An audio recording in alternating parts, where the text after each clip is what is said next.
Chapter 761. After all, Niezhingi was a young man of 25 years old. He was quite handsome, especially his head. Girls would often blush when they saw his body. However, he was still single. Speaking of which, the border army at that time wasn't that poor. In addition, the imperial court also had to consider the continuation of the army's household. For this reason, they were very concerned about the marriage of the soldiers.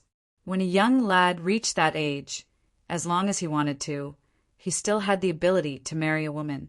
Niezhingi could only blame himself for being too good. He had always wanted to find a good-looking, kind-hearted, and good lady. There were ladies in the Datong prefecture, but young and beautiful ones were rare. Even if there were, they might not be interested in Niezhingi's family background. As time passed, the days passed. When he was 25 years old, he was still unmarried. How could he not be moved when he found out that there was going to be a performance by such a young man? However, the fact that he could become a centurion proved that he wasn't an ordinary soldier. He was a scheming person. When he heard Zhang Quan and Su Dei announce that they weren't allowed to leave the inn today, he didn't react strongly. Instead, he remained silent, giving people the impression that he was very supportive of this decision. You guys be careful. Watch those who are jumping around. I will deal with them when I return tonight. After receiving news from the city, Lord's mansion, that the peace talks would continue today, Su Dei instructed his centurions before leaving the inn. Niezhingi was one of them. The centurions naturally nodded in response to the Kiliarcha's orders. After the two of them left, most of the centurions returned to their rooms to sleep. Only 2 centurions were left on duty. Coincidentally, Niezhingi was one of them. Niezhingi's heart felt like it was on fire. He didn't know why, but he wanted to see what the performance was all about. With this thought in mind, he began to rack his brain, wondering if he should find an opportunity to take a short break. However, when his gaze fell on the entrance of the inn, he realized that there was a squad leader leading a group of 10 people guarding the entrance. He immediately dismissed the idea of forcing his way out. It wasn't that Niezhingi didn't have the courage to fight 1 against 10. On the contrary, these ordinary Ming soldiers were nothing in his eyes. However, he had to consider that once he made a move, he would immediately alert the other centurions. If that happened, no matter how powerful he was, he would not be a match for dozens of centurions. If it were someone else, they might have given up on such an idea. Niezhingi was different. Ever since he was a child, he had always been a righteous person. Once he decided on something, he would definitely do it. In the end, he came up with an idea. I can't rush out alone, but what if there are many people? If everyone rushed out together, no one would be able to stop them. The most important thing was that once everyone rushed out, even if Su Dei knew about it later, he wouldn't blame himself. After all, the law couldn't punish the masses. With an idea in mind, Niezhingi went to the room of the soldiers who were shouting the loudest with the excuse of patrolling. After that, he gave a speech of generosity. The gist of it was that if they didn't grab hold of some things now, they might not have any hope in their entire lives. Since that was the case, they had to do it, even if they had to be scolded behind their backs. Everyone originally had this idea. Now that Niezhingi brought it up, they were all overjoyed. After that, he went to the centurion under his control and had a heart-to-heart talk with the soldiers below. After an hour, a small riot began. Caught off guard, the guards who were just putting on a show were pushed to the ground. In an instant, about 300 people walked out of the inn. These people were relatively more courageous or had made up their minds to watch the show. In any case, Niezhingi had said that the law couldn't punish the masses. When 30% of the people suddenly ran out, the other centurions were frightened. They hurriedly rushed to the city, Lord's residence, to report to Zhang Quan and Su Dei. In the city Lord's residence, Yumian had already expressed Yang Qindong's intentions. The negotiations would only last for 3 days. If there were no results, then the people from Ming would have to leave. Zhang Quan and Su Dei had nothing to say about Yumian's domineering aura. This time they had taken the initiative to rush over to negotiate. Strictly speaking, they were seeking benefits. Now that they were not welcomed, how could they be angry? Since ancient times, it had always been the strong who had the right to speak. With only 3 days left, Zhang Quan did not dare to be careless. He seized every moment to negotiate with Yumian. He had already expressed his intention to give in. He had forgotten that just yesterday he had proposed to allow Bai Ming's army to be stationed in the first city. He had the intention of requisitioning this place and making it the front line of Bai Ming. This request was also discussed by Zhang Quan and Sun Hong before they came. It was also the best goal that they hoped to achieve. However, it was a pity that Yumian directly rejected it. He only replied with 3 words, impossible. Yumian did not show the slightest sign of weakness. On the contrary, he became the dominant party. He said that the mercenaries occupied the first city and had already dealt a heavy blow to the Tatar forces, the Agadorji tribe and the Mabe Mongolian tribe.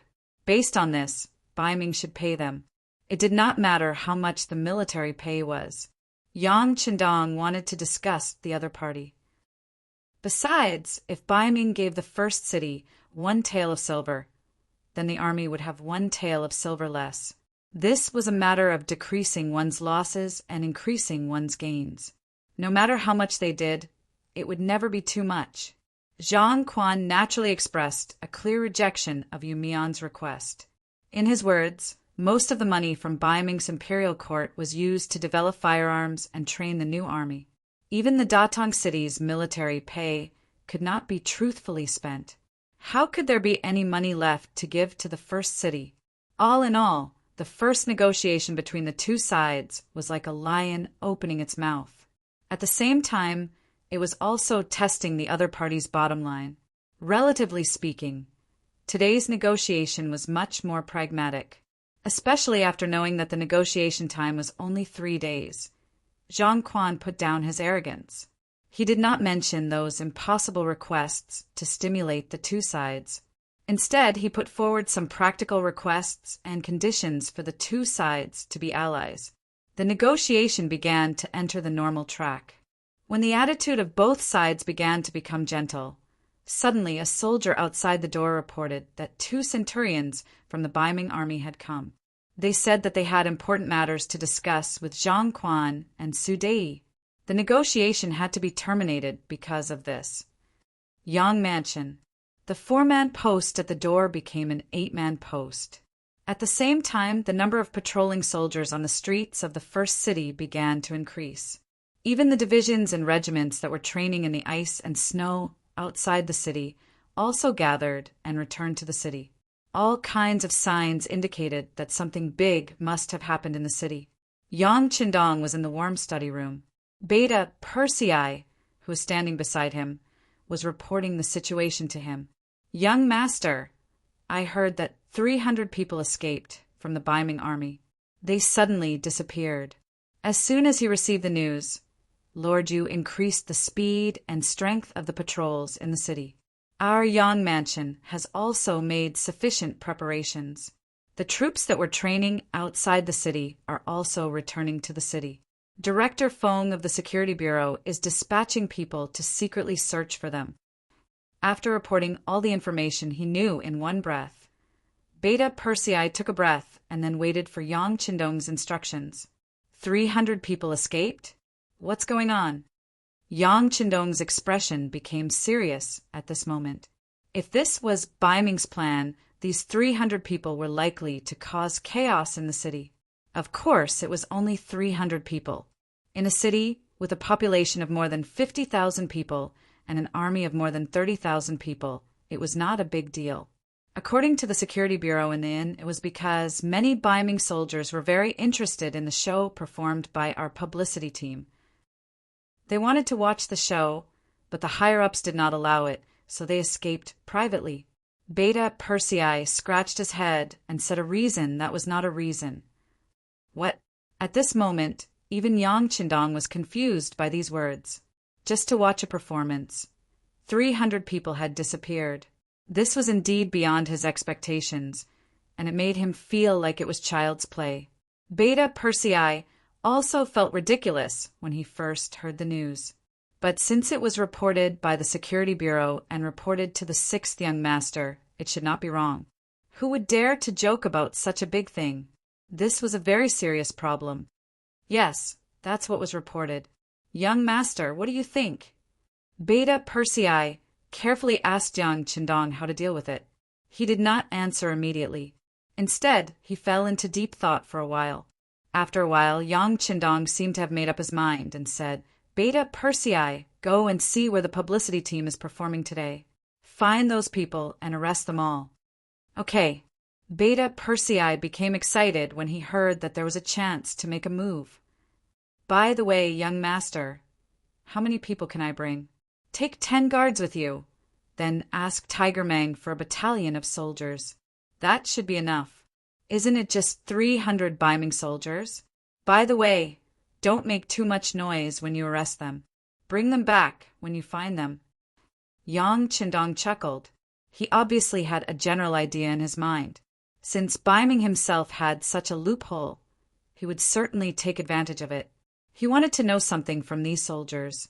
Beta Persei did not know the specific thoughts in Yang Qingdong's mind, but since it was an order from the sixth young master, he just had to execute it to the letter. He nodded and agreed. After a while, he turned around and left the inner court. Chapter 762. Brother Beta Persei, what are you doing in such a hurry? Did something good happen? Seeing Beta Persei's anxious look, Ba Daojiang and Peng Yu, who were not on duty, saw it. The relationship between the two of them had always been good, and they were always inseparable. Seeing the two of them, Beta Persei's eyes lit up. The sixth young master gave me a task, and I'm going to complete it. How about this? Both of you and 8 brothers will come together. Fuyun Restaurant was one of the top 5 restaurants in the beginning city. It covered an area of more than 10,000 square meters and had more than 200 tables. In particular, there was a large open space in the middle of the restaurant with a cement floor. It was perfect for performing some large-scale programs. As early as a month ago, Fuyun Restaurant had contacted the publicity department and wanted to invite them to perform in the restaurant. Today was the official day. Since the morning, all the tables in the restaurant had been occupied. Even so, there were still many people who wanted to buy a place to stand with silver. For a moment, the restaurant owner was so happy that he could not close his mouth. At about 9 o'clock in the morning, the staff of the publicity department who were ready at the back of the restaurant had already made all the preparations. As the director, Shui Qing, kept walking in front of the girls of the publicity department, repeatedly telling them not to be nervous. When the performance started, they just had to perform according to the usual rehearsal. A group of very beautiful girls, each of them wearing the military uniform of the Cold Front, with beautiful berets on their heads, looked valiant and heroic. Today, they were going to perform the scene where the god of war commanded the army to defeat Agadorji of the Tartar tribe. Of course, they could not perform the entire scene. They only chose the moment when the entire army charged. In order to achieve a sufficient stage effect, Shui Qing mobilized a total of 220 girls of the publicity department. In other words, not only were all the 200 students recruited later on, but also some of the cultural backbone staff from Crimson City. This was to create a magnificent scene with many soldiers and generals. Since everyone had to go on stage, Kikij was naturally one of them. Not only did she have to go on stage, but she also had to appear as a character with status and lines. Kikij had a heavy responsibility on her shoulders. The reason why she was able to stand out so quickly was inseparable from her usual hard work. And naturally, it was inseparable from her current identity. As for Beta Persei, after he fell in love with Kikij, he told everything to the sixth young master. After getting his consent, he asked for advice on what to do. Perhaps in his eyes, the sixth young master was omnipotent. The answer given by Yang Qingdong was simple: chase after her. To put it bluntly, he had to be thick-skinned, show more concern, and interact more. After a round of pestering, his chances of success would increase by a lot. This was the reason why a good girl was afraid of a pestering man. Beta Persei naturally carried out Yang Qindong's orders to the letter. Whenever he had time, he would come to the publicity office. At the very beginning, it was under the pretext of inspecting work. But after a long time, even Shuiqing knew that this favorite of the sixth young master liked the little girl Kikij. Naturally, he gave the green light. When everyone knew about this matter, Kikij's identity and status also stood out. Even director Shuiqing was polite to her because everyone knew how powerful pillow talk was. Fifth, Brother Yang had a high position and power in Crimson City, not to mention Brother Beta Persei, who was in a higher position than him. With Shuiqing's care, coupled with her dancing foundation, her figure was very good and her appearance was very decent. It was impossible for Kikij not to stand out. This time, she was entrusted with a heavy responsibility and arranged to play a very good role. This was not the first time Kikij had gone on stage. A week ago, she had performed for a while in the largest Immortal Abode restaurant in the first city, and her performance at that time was very good. But this did not prevent her from being nervous this time. Before going on stage, she was still constantly taking deep breaths, forcing herself to calm down. The backstage was nervously and orderly preparing. The hall of the Fuyun building was even more crowded. Nie Zhengyi and the others, who were mixed in the crowd, were anxiously waiting. They rushed out of the inn and then came to the Fuyun building at the fastest speed. At the door, they paid a certain amount of silver. It could be said that after taking out all the silver they had the opportunity to squeeze in. Speaking of which, he was lucky to have some silver on him. Compared to some of the other Ming soldiers who had escaped, most of them were blocked outside the restaurant because they did not have enough silver. If they were in the Datong prefecture, perhaps those soldiers would find ways to cause trouble to express their dissatisfaction. But when they saw the mercenary warriors standing in front of the Fuyun building, they did not have any thoughts of causing trouble. This was other people's territory, and they were facing the legendary elite mercenary warriors. They really did not have the courage to test the law. Finally, it was 9 o'clock in the morning, and the performance began. On the 300-square-meter concrete stage, a loud horn sounded, and 60 to 70 warriors with excellent figures rushed from the backstage to the performance platform. One flag after another was waved in their hands. Just this appearance alone attracted waves of cheers from the people below the stage. Perhaps it was because of the tall and straight figures of the female soldiers, or perhaps it was because the heroic spirit on their faces was not much inferior to the men, or perhaps it was because of their good looks, but they received a full house of applause as soon as they went on stage. Among the people who cheered were Nie Zhengyi and some of his companions. Amidst the cheers, the female soldiers with lines began their performance. Through their mouths, they explained the matter of the Tatar army besieging the city with nearly 50,000 soldiers. Then, they showed that the mercenary warriors were not afraid of difficulties, were not afraid of life and death, and were brave enough to fight. After all, it was a performance. Due to the influence of the venue and the surrounding environment, it was impossible to perfectly show every battle. It was just a description of some special battles. But even so, it still made the audience below the stage very excited. Cheers came one after another, and it didn't stop from the beginning.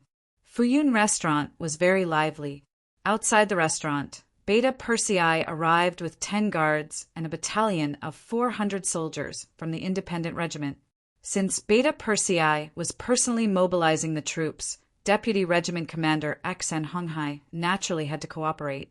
He personally led a battalion of soldiers to express his sincerity. When they arrived outside the restaurant, they saw more than 200 soldiers wearing the Ming army uniform outside the door. Arrest them all. Kill those who resist. Beta Persei only glanced at them for a moment before issuing the military order. Immediately, the soldiers led by him rushed towards the Ming soldiers who were still stretching their necks, trying to make a move in the restaurant. Before they could figure out what was going on, these soldiers had become prisoners. Some of the brave Ming soldiers did not resist when they saw that the mercenary warriors were arresting them. They only shouted, "Why are you arresting us? We followed the Ming messengers to your place. You can't treat us like this."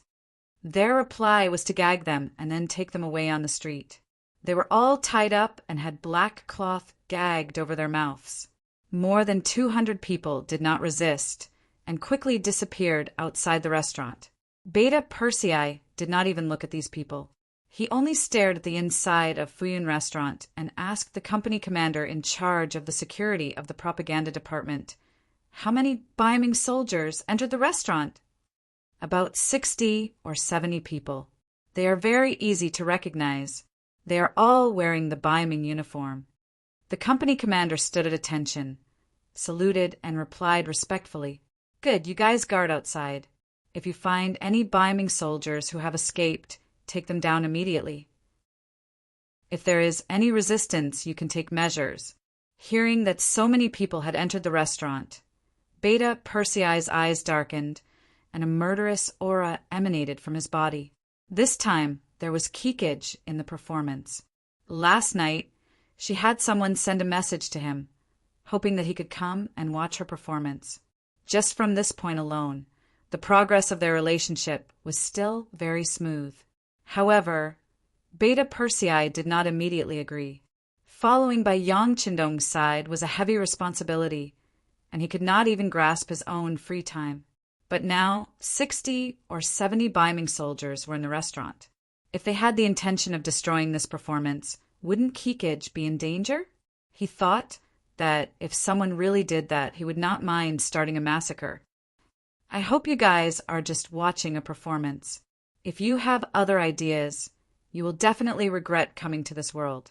After making up his mind, Beta Persei called the deputy commander of the independent regiment, Exan Honghai. After discussing with him, they decided on a plan to enter the restaurant and capture the people. It's best not to make a move if you can. After all, there are still many people inside who are watching the show. Thinking that the sixth young master was very protective of the people under his rule, Yang Qindong reminded everyone to wait. At this time, inside the Fuyun restaurant, the performance had already lasted for more than an hour and was now coming to an end. They had broken the Tatar army's attack and defeated the enemy. Now was the time to cheer for the victory. The sun sets in the west. The red clouds fly in the sky. The soldiers are shooting. The camp is back. The camp is back. Comrades in arms are as close as brothers. Victory has summoned us together. You are from Tianan, he is from Haibei. We are all brothers of the god of war. One after another, military songs that stirred the hearts of the people resounded on the stage. Under the chorus of the actresses, who were full of 5 tones, it brought climax after climax to the people present. The people who were encouraged by the performance clapped their hands until they were red, but the applause still continued. Niezhingi was also mixed in the crowd. His eyes were shining, and his heart was filled with excitement. After watching this performance, Niezhingi was deeply encouraged. Although time was limited, such a novel performance was the first time he had seen in his life. This kind of performance method was unheard of in the future. Even if the time was short, it still made him extremely excited and even deeply affected. Chapter 763. This was a real army. They were fearless in the face of a strong enemy and used all means on the battlefield. The soldiers were united and sincere. Only those who grew up in such an army could be called a real soldier. Only those who grew up in such an army could talk about great ideals.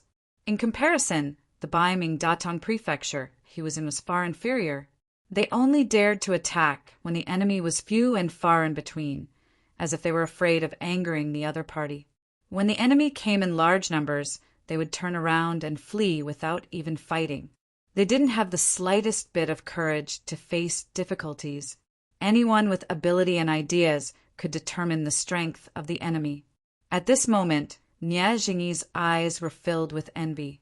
But when he thought about how he was a member of the Ming army, and a centurion at that, the hot blood that had surged out of his body was forcefully suppressed. Sai, this is just a dream. In the future, it's better to go back and be a centurion. Sighing like this, Nyezhny slowly lowered his head. It was unknown whether he was lamenting his bad luck or lamenting that he was born at the wrong time. At this moment, a strong, murderous aura suddenly attacked him. Nyezhny, who had practiced martial arts since he was young and had a good physique, instinctively dodged to the left. A large hand slid down where he was standing just now. Thinking that it was close, he suddenly turned around and saw a soldier in a green military uniform standing behind him. At this moment, both sides looked at each other and saw each other clearly. The soldier from the independent regiment felt a burst of red in his face that his attack had failed. Seeing that most of his comrades had succeeded in one strike, reaching out to control the target he was staring at, but he had failed, this feeling made him very unhappy. Brat, I don't care who you are. If you surrender now, you can still live. If you resist, you'll be asking for trouble. Since the sneak attack had failed, the soldier from the independent regiment didn't hold back and directly put forward his own request. No matter what, Nyezhny was still a centurion. How could he allow himself to be captured just because of one sentence? Although he had disobeyed a military order this time, it should be Chiliarch Su-Dei who came forward to capture him. How could it be a mercenary army that made a move on him? I didn't cause any trouble. Why are you arresting me? He would not allow himself to be captured, but he also did not want to fight with the mercenaries. He knew how powerful they were, and the performance just now had given him a whole new understanding of them. It's not up to you to decide whether or not you committed a crime. Please come back with us. Sensing the unyielding aura emanating from Nyezhny, the soldier from the independent regiment didn't choose to attack directly. Instead, he wanted to use words to make Nyezhny surrender.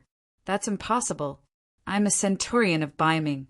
I can't go back with you. Nyezhny shook his head. He didn't know what they meant. However, he knew that once he was caught, he would be a captive and would lose his freedom. This was not what he wanted. Then don't blame me. Seeing that Nyezhny wasn't listening to them, the soldiers of the independent regiment could only shake their heads. They didn't care that there were still some commoners around them who didn't know what was going on and directly grabbed Nyezhny. At this time, the performance was coming to an end. A group of female soldiers from the publicity department were lining up on the stage to take their curtain call. The audience below the stage was enthusiastically applauding, affirming the other party's wonderful performance this time. However, it was at this time that the sound of fighting came from below the stage, attracting everyone's attention for a moment. There were nearly 70 Ming soldiers in the crowd watching the performance. About 60 of them were locked down and subdued at the first moment. After all, the Ming army uniforms they were wearing were too eye-catching. However, there were still 9 people who were resisting, and they all had some strength. Among them, Nyezhny's fight was the fiercest and the fastest to end. Bang! A fist collided with a fist, and the soldier from the independent regiment was knocked back 2 steps. Then a long leg kicked him in the chest, causing him to stumble back again. If it weren't for the fact that there were still many commoners standing behind him, he would have fallen to the ground. After repelling the soldiers of the independent regiment, Nyezhny instinctively wanted to escape. However, he quickly shook his head helplessly because he didn't know when, but he realized that there were already 4 mercenary soldiers standing beside him. They were staring at him covetously. Suddenly, the sound of fighting came from the crowd. Waves of screams could not be stopped from coming from the Fuyun building. Even on the stage, some of the female soldiers were trembling all over. It was one thing for them to fight and kill on the show, but it was another thing for them to fight in real life. Restlessness began to appear, but it was quickly suppressed. The commoners had already noticed that many mercenary soldiers had appeared on the scene. They were all tall and sturdy, and their eyes were fierce. The appearance of these people gave everyone a sense of relief. Some people were extremely excited. When they watched the performance just now, everything was rehearsed. How could it be as exciting as a real fight between dragons and tigers? Some of the bolder ones even found a good seat and sat down, as if this was the real show they were going to watch today. On the stage, Beta Persei appeared with 10 of his guards. As soon as he appeared, the publicity director, Shui Qing, hurriedly walked over. "Brother Beta Persei, what's going on?" "It's fine, it's just a small matter." Beta Persei's face revealed a confident expression. He first nodded at Shui Qing, then at Kikij, who was looking at him affectionately. Then he shouted at the top of his lungs, "Everyone, pay attention. I'm Beta Persei from the Yang residence. This place has been controlled by the mercenaries. Everyone, don't panic, and there's no need to be crowded. This matter will be over soon. Everyone, just treat it as a free show." Beta Persei's voice was already loud to begin with, and this shout from his dantian was even louder. Sure enough, with this shout the crowd quieted down a lot. Although most people didn't know Beta Persei, he said that he was from the Yang residence. Wasn't that someone by the god of war's side? Even the god of war had sent someone. What else did they have to worry about? After Beta Persei revealed his identity, the hot-tempered commoners quickly quieted down. Then they all looked at the fighting scene with the mentality of watching a show. In the resistance of the 9 people, 4 of them were quickly subdued. Only 5 people, including Nie, were still fighting with the independent regiment. Nie was fighting 1 against 4 and was already at a disadvantage. With his ability, the soldiers of the independent regiment wouldn't be able to gain any advantage in a one-on-one fight. But it was hard to say if it was 1 against 4. He was having a hard time holding on and felt that the world was unfair. Seeing that everyone's eyes were on him, he thought of a plan and shouted, "What's wrong? Aren't the mercenaries very powerful? Why are you playing the trick of winning with numbers? Don't you dare to have a fair one-on-one fight with me?" Logically speaking, it was unreasonable to shout like that. On the battlefield, the most important thing was to kill and defeat the enemy. Who cared how many people you had? If you had fewer people, it only proved that you were not capable enough. But this wasn't a battlefield, and there were so many commoners watching. Nie shout attracted a lot of discussion and actually gained the support of some people. Deputy Commander Xian Honghai, who was commanding the soldiers, was startled when he heard this. He didn't think that there would be such a smart person among the Baiming soldiers who knew how to take advantage of the situation. He couldn't help but look at Nie and think about what to say. But before Xian Honghai could say anything, Beta Persei, who was standing on the performance stage, had already spoken. "On the battlefield, only life and death matters. No one will talk to me about fairness. But since you want a one-on-one fight, I'll fulfill your wish. Ba Daojiang, go test his ability. Be careful, don't kill him. This person has some ability and should be someone with a position." "Yes, Brother Beta Persei." Hearing that there was a chance to show off his skills, Ba Daojiang immediately grinned and nodded excitedly. He took the task and strode towards the fighting field. With Beta Persei's shout, the 4 independent soldiers who were attacking at the same time stopped. Their faces were all red. They felt that it was a humiliation that they couldn't take down their opponent after such a long time. But since Brother Beta Persei had given the order, they had no choice but to obey. Beta Persei's shout attracted everyone's attention, and they fell on Ba Daojiang, who was walking down the performance stage step by step. Ba Daojiang came from the underworld, and his boxing skills were unparalleled. Later, he joined Yang Xie and became a guard by the 6th young master's side. He even had the opportunity to receive guidance from Yang Qindong. His strength was no longer the same as before. Now that he had a chance to show off in front of everyone, he would definitely grab hold of this opportunity. First, he strode forward. His target seemed to be Nie. However, as he was walking, he happened to encounter a Baiming squad leader who was locked in a fight with an independent soldier. When he walked past, he suddenly threw a punch. Caught off guard, the Baiming squad leader blocked it with his own fist.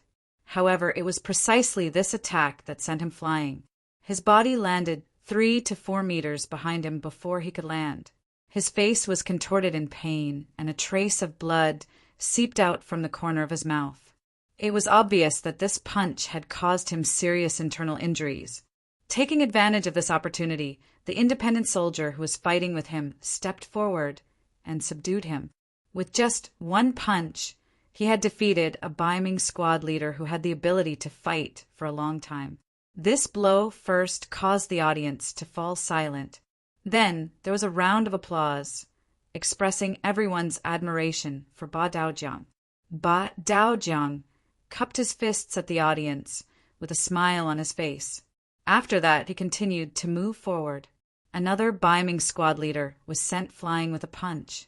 This forced the other 2 Ming soldiers who were still fighting to stop and let themselves be restrained.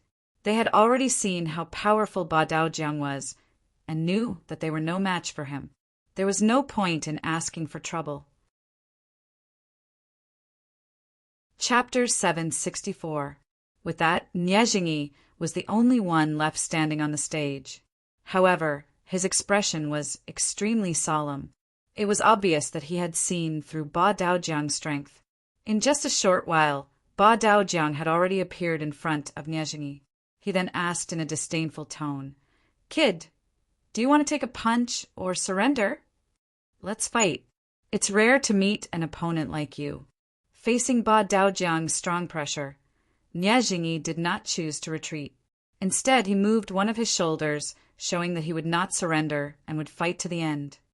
All right, Ba Daojiang was still afraid that his opponent would give in. If that happened, he would not be able to enjoy the fight. Now, Niezhingi's choice was exactly what he wanted. Laughing loudly, he suddenly dashed to Niezhingi's side and threw a punch. Niezhingi, who had been observing Ba Daojiang's movements, quickly dodged to the side when he saw the punch coming towards his right shoulder. At the same time, he kicked out with his long leg. Having seen Ba Daojiang's moves, Niezhingi would not be stupid enough to take his punch head-on. Boom! The kick landed on Ba Daojiang's waist, and the two separated immediately after the contact. In the first round, Niezhingi gained the upper hand with a kick. On the other hand, Ba Daojiang missed his punch and even suffered a kick. It was obvious that he had lost points. "Ba Daojiang, can you do it?" The sixth young master has said more than once that even a lion uses its full strength to catch a rabbit. If you are careless again, you should retreat. Beta Persei, who was on the stage, saw everything clearly. Niezhingi did have some skills, and his body was agile enough. However, the main reason he was kicked was because of his carelessness. Beta Persei's reprimand made Ba Daojiang's face turn red. "Brother Beta Persei, give me one more chance. I will definitely take care of this kid." Ba Daojiang was determined, but at the same time he raised his guard. He rushed forward again, his eyes fixed on Niezhingi's body. At this moment, Niezhingi's body tensed up. Although he seemed to have gained the upper hand in the first round, the rebounding force of his kick was not weak. He could still feel the numbness in his legs. This also proved the strength of the Eight Paths River. Right now, the other party's heart was filled with caution, staring at him, giving Niezhingi the feeling of being stared at by a fierce tiger. It was as if no matter what he did next, he would not be able to avoid the other party's attention, and would not be able to succeed. Niezhingi was shocked by Ba Daojiang's aura, and he didn't dare to act rashly. Ba Daojiang didn't care about that.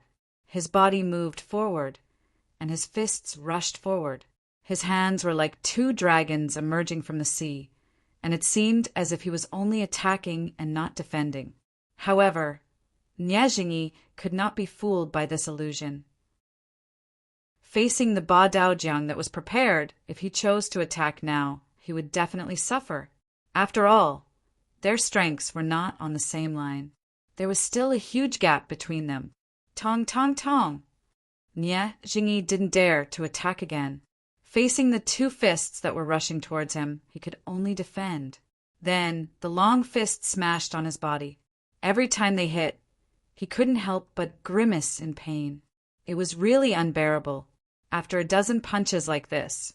When Niezhingi felt that he couldn't lift his arms anymore, Ba Daojiang once again used a strong grappling hand. After pressing down on Niezhingi's neck, he threw Niezhingi out. Niezhingi, who was already in a daze from the beating, tried his best to land on his back to reduce the pain he might suffer. Just as he landed and let out a muffled groan, another 2 soldiers from the independent regiment came over and held him down, completely subduing him. Take away all the troublemakers. Beta Persei, who was standing on the stage, waved his hand. Then he nodded gently at the publicity director, Shuiqing, and gave Kikij a reassuring look. He then strode out of the Fuyun building surrounded by Peng Yu and the others.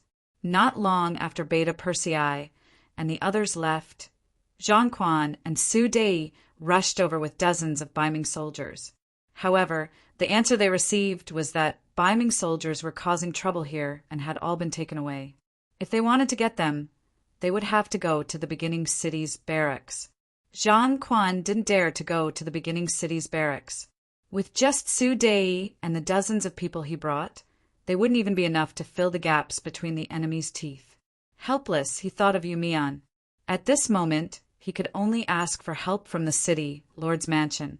Besides, the 300 Ming soldiers were taken away in confusion. They were then taken to the mercenary barracks outside the South City. Here, they were detained separately and interrogated repeatedly. The general idea was that they left the Datong city's diplomatic mission without permission. Were they trying to pry into the secrets of the mercenaries and the city's defense, etc.? Faced with such a crime that could be beheaded, all the Ming soldiers shook their heads like a rattle drum. They were really just curious about the show they were going to star in. That was why they had the courage to rush out of the inn. They really didn't have any other intentions. Putting aside how anxious and defensive the 300 Ming soldiers were, Niezhingi, who had been taught a lesson by Ba Daojiang, felt a little dizzy. Then he was taken to a very quiet place with a black mask on his head. The reason why it was very quiet was because he could no longer hear any sound in his ears. After an unknown amount of time, he finally heard footsteps. Then the black mask on his head was taken off. While feeling the dazzling sunlight in front of him, Niezhingi also saw a very young man standing in front of him. The young man had a smile on his face and looked at him with interest. At the same time, he was also sizing up the person who had come. He was young, handsome, and had an indescribable temperament. It felt like he was as heavy as a mountain and as wide as the sea. Even though he was smiling, he still gave Niezhingi a great deal of pressure. "Who are you?" When Niezhingi saw that Beta Persei, who had previously commanded the troops, was standing beside the young man and looked like a servant, his instincts told him that the young man in front of him was definitely not a simple person. Impudent! How dare you casually ask questions in front of the great Ming's Duke of Loyalty? Before the young man could answer, Beta Persei's roar had already sounded. Great Ming's Duke of Loyalty. Hearing this, Niezhingi's legs went soft and he knelt on the ground with a plop. This was not to say that he did not have a backbone, but that Yang Qindong's name had already resounded throughout the Great Ming. Even in the Datong Prefecture's military camp, the soldiers often talked about this topic when they had nothing to do. In the hearts of the soldiers, this Duke of Loyalty had long been a legend and had become a synonym for strength and invincibility. "You've heard of me?" Seeing Niezhingi kneeling in front of him, Yang Qindong's face did not change at all. Perhaps he had long been used to all of this. "Yes, I've heard of the Duke of Loyalty, and know that you're very good at fighting." As Niezhingi answered, he was also a little excited. He could actually meet the Duke of Loyalty in person, and even talk to him. This was something he had never dared to dream of before. At this moment, Niezhingi was like a 7th-ranked county magistrate who had been summoned by the emperor. His heart was only filled with excitement and excitement. Hee, my level of fighting is just average. It's mainly because the soldiers under me put their lives on the line that I'm able to achieve glory time and time again. Yang Qindong said with a modest face. Nie Jingyi did not seem to agree with this point of view. Perhaps it was because he had understood some things in the city yesterday, but he could not help but say, "That's also the ability of the Duke of Loyalty. Furthermore, you love your soldiers like your children. To be able to become your subordinate is a matter of happiness and pride. How could they not put their lives on the line?" These words, which seemed to be a bit of bootlicking, caused Yang Qindong to burst into laughter. "Yes, I know you. You're called Nie Jingyi, right? I didn't expect you to be so good with words. In that case, if you were given a chance, would you want to join the mercenary army?" The Duke of Loyalty actually knew him and even took the initiative to recruit him. This honor immediately made Nie Jingyi extremely excited. However, in his mind, he suddenly thought of his mother in the Datong prefecture. Although his father had died in the battle with the Walla a few years ago, and although he had not married a wife because of his pride, he still had a mother who lived in the Datong prefecture. If he joined the mercenary army now, what would his mother do? Once the Ming army and the embroidered uniform guards found out, his mother would most likely be doomed. Nie Jingyi's expression constantly changed. Yang Qindong only sized him up and did not have any intention of urging him. After a few breaths of time, Nie Jingyi raised his head and said very seriously, "Duke, although I really envy the treatment of the mercenary army and admire your courage in defeating the enemies of the grassland, I still cannot join the mercenary army." "Is it because of your mother?" Yang Qindong waited for Nie Jingyi to finish speaking before asking with a smile, "You know this too?" Nie Jingyi's face revealed a surprised expression. How could he have known that not long after they left Datong prefecture, the intelligence personnel of the Security Bureau received the news? They reported the situation to the higher-ups of the Security Bureau and informed the First City. At the same time, they also began to investigate the entourage, and Nie Jingyi was the main target of the research, so his situation was naturally investigated very clearly. "Of course I know.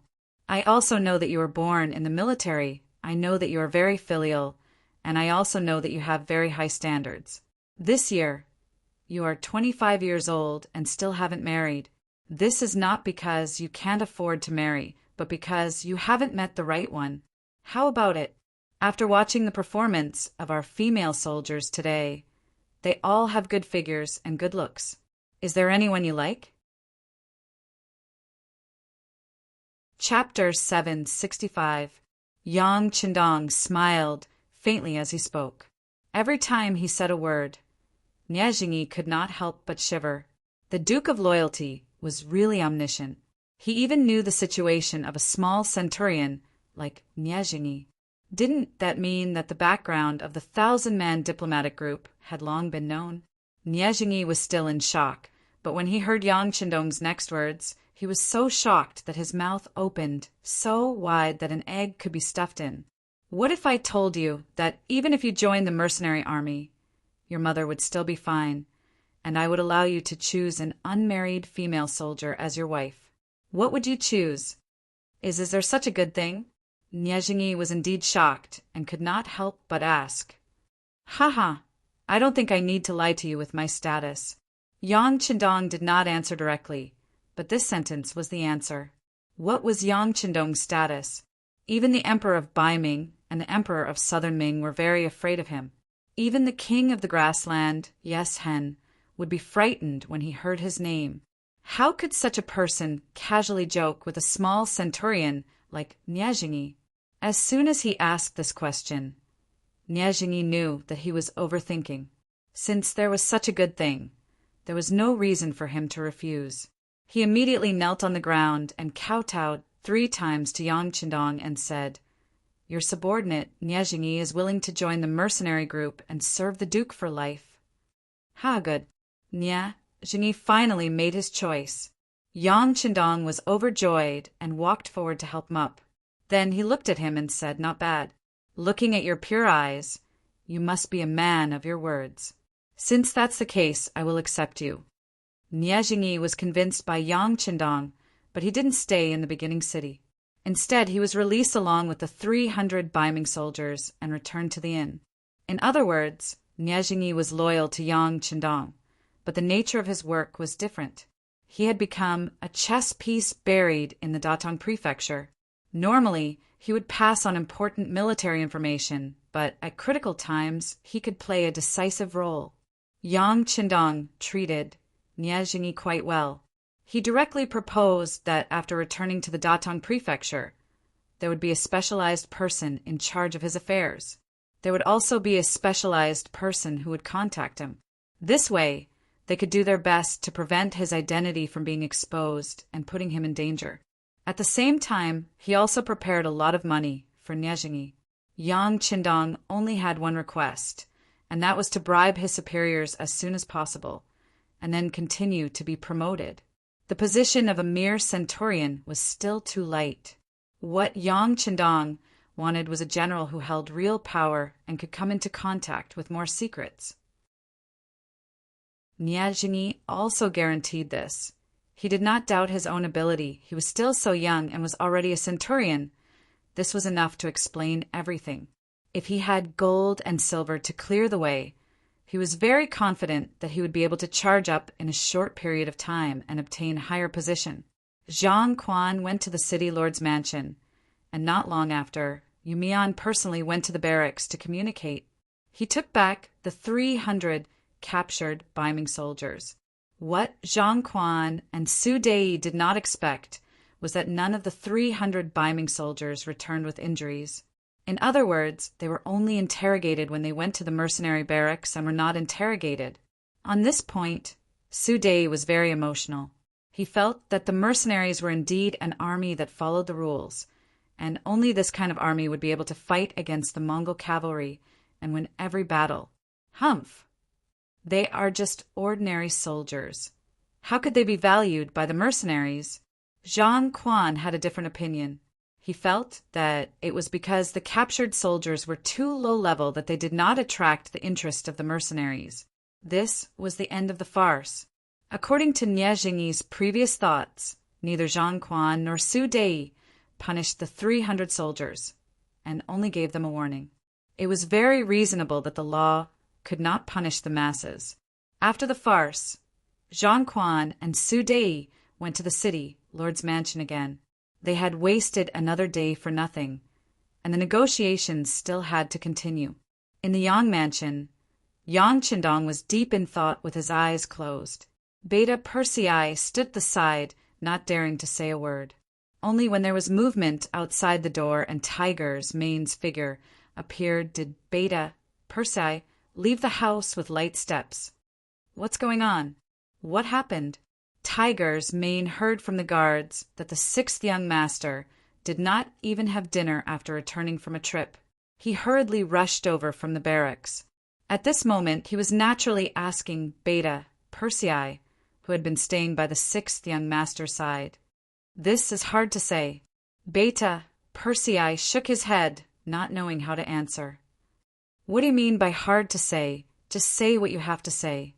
Tiger's Mane glared at Beta Persei as if he was questioning him. Tiger's Mane's loyalty to Yang Qindong was naturally unquestionable. If there was only one person in the army who did not betray Yang Qindong, it must be Tiger's Mane. Because of this, Beta Persei also trusted him very much. He immediately told him about how the 6th young master left the mansion and privately went to the barracks to meet Niezhingi. Tiger's Mane, as soon as the young master appeared, Niezhingi was subdued, but at the same time he also said some things about the Datong mansion. According to him, the upper echelons of Ming have been saying bad things about the young master in the army. They have always said that the young master is a traitor and have been on guard against him. And I heard that many soldiers in the Ming army believe this. Beta Persei's answer finally made Tiger's Mane understand what had happened. Before, he didn't know, so he wasn't worried. But now that he knew, he smiled and said, I thought it was something big. Don't worry. Young master is very broad-minded. He definitely won't worry about such a small matter. Yes, the young master will not worry about such a small matter. But not long ago, The Security Bureau sent a report about the Ming Imperial Court. I heard that many people there have put forward a proposal, saying that they want to order the Neutergon due sea to cut off our supply route from the sea. What, they really dare? Hearing this, even Tiger's Main's expression changed, and then he glared at Beta Persei. Why don't you say it all at once? You have to say it one by one. Humph. After saying this, Tiger's Main strode into the house. As soon as he entered the room, he came in front of Yang Qindong and said, "Young master, don't worry, I'll immediately take the independent regiment to the Neuter Gandu Sea. Didn't they want to cut off our supply route? Then we'll flatten them first." Yang Qindong, who had been sitting on the chair with his eyes closed, opened his eyes at this moment. The independent regiment has such a strong combat power that they can destroy the entire Ming army in the Neuter Gandu Sea with their strength alone. They can also control every city and ensure the safety of our supply route. We can't do it. Even though Tiger's Mane was so confident, he could not help but say with a bitter face at this moment. The intelligence of the Security Bureau had long recorded that there were many Ming guards in the Neuter Gandu Sea area. Their military strength was about hundreds of thousands of people, and they were very widely distributed. The furthest two guards were thousands of miles apart. With such a large territory, how could an independent regiment occupy it so easily? Not to mention the independent regiment. Even if the army in the beginning city was sent over now, they might be able to defeat the Ming guards, but it was impossible to occupy that place and maintain the stability there. That place was too big, and there were too many guards. Unless they had enough military strength, they would not be able to control it. Not to mention, Yang Qindong was not ready to fall out with Ming. According to him, whether it was Ming or Southern Ming, they were all made up of Han people. In the future, if he wanted to lead the Han people to the top of the world, a strong population base was essential. Unless it was necessary, he did not want to make things difficult for the Han people, and he did not want to be enemies with the Han army. Otherwise, this was equivalent to digging his own foundation. In a situation where he did not want to fight, if the Ming Imperial Court really ordered to block the supply route, Yang Qindong would really suffer. After all, the ability of the beginning city to self-produce was too low. If there was no continuous supply of resources from Qiqian City, not to mention developing on the grassland, even surviving would be a problem. Tiger's Mane did not speak, and Yang Qindong once again fell into silence. He now needed to think of a way to stop the Ming Imperial Court from giving orders to the Neuter Gandu Sea area. As for how to do this, it was truly a difficult matter. The negotiation was still going on in the city lord's mansion, and it was getting smoother. Perhaps it was because Zhang Quan's attitude was very firm, but in the end, Yu Mian still took a step back. He did not have the intention to ask the other party for military pay. Of course, Zhang Quan also did not mention that the beginning city would be under the management of the Ming Imperial Court. In the end, the two sides reached an agreement, and that was to issue a joint statement to the outside world that the Datong Prefecture and the beginning city were allies. If one side was in trouble, the other side would unconditionally send troops to support. The agreement was finally reached. Presumably, after knowing this news, Yes Hen had to consider more things when he wanted to take action. This made Zhang Quan seem to be very satisfied. After completing his mission, he rejected Yu Mian's suggestion to stay in the first city for a few more days and left the city with 1,000 guards he had brought with him. After Yu Mian sent Zhang Quan off, he strode to the Yang mansion to meet Yang Qindong. In the hall of the Yang mansion, Yang Qindong looked at the joint statement made by the two sides and smiled. "It's just a piece of waste paper." Yang Qindong said this for a reason. The statement only said that the two sides were allies. If one side was in trouble, the other side would provide support. However, it did not specify how many reinforcements would be sent. In other words, if one side was really in trouble, the other side could send 10,000 people, 1,000 people, or even 100 people. With such a big loophole in front of him, Yang Qindong did not believe that Yu Mian and Zhang Quan would not be able to see it. However, Both sides did not point it out. This already meant a lot. Chapter 766. Ignoring such a big loophole and pretending not to see it. This already showed that both sides were just putting on a show. They just wanted to use the tiger skin to scare the other side. However, Yang Qindong could also understand that information was so undeveloped. Even if one side was attacked, by the time the news reached the other side's ears, it would be too late. What was the point of sending reinforcements? Yumian naturally understood this logic.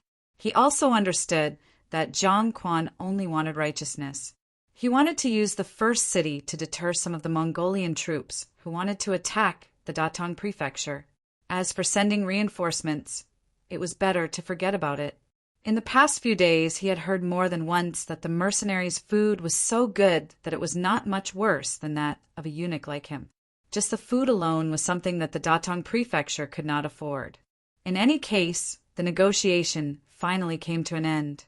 Yumian could be considered to have completed a political task. While he relaxed, he also focused his attention on another matter. He looked at Yang Qindong and asked, "Sixth young master, have you really made up your mind to take over Tulu City?" "Yes, I have to take over that place. Previously, I sent people from the Security Bureau to investigate the situation there. The information has been reported back. There are only 10,000 Tatar troops that belong to Tuachuo Buhua. 5,000 of them are infantry. In front of the mercenaries, it is not worth mentioning." Yang Qindong admitted with a smile. Since he could say this, it was obvious that he had made up his mind. Although Yumian was the governor, his power was much lower than Yang Qindong's. There were some things that he only had the right to suggest, but not the right to make decisions. Now that he heard that Yang Qindong seemed to have made up his mind, he carefully said, "Sixth young master, Tulu City is a barrier to the northwest of Baiming. It is also a buffer zone between us. Once we break through there will be no obstacles between us. We can see swords and spears at any time." "Yes, what I want is to see swords and spears at any time. Let me tell you this. I have received news that the Baiming Imperial Court is considering giving an order to New Argonne Ducy to cut off our logistical supply route. If this is the case, what about the army's provisions? What about the security of the first city?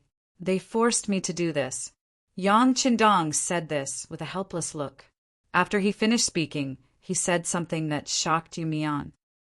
"This time, not only do I want to break through Tulu City, but I also want to personally go to Baiming's capital. There are some people that I want to meet." "Ah, no." Yumian was really frightened this time. He said with a panicked expression, "Sixth young master, a gentleman does not stand under a dangerous wall. If the Baiming Imperial Court really wants to deal with you, if something happens in their territory, the entire Yangtze Empire will be in chaos." Seeing that Yumian was so anxious, Yang Qindong was very gratified.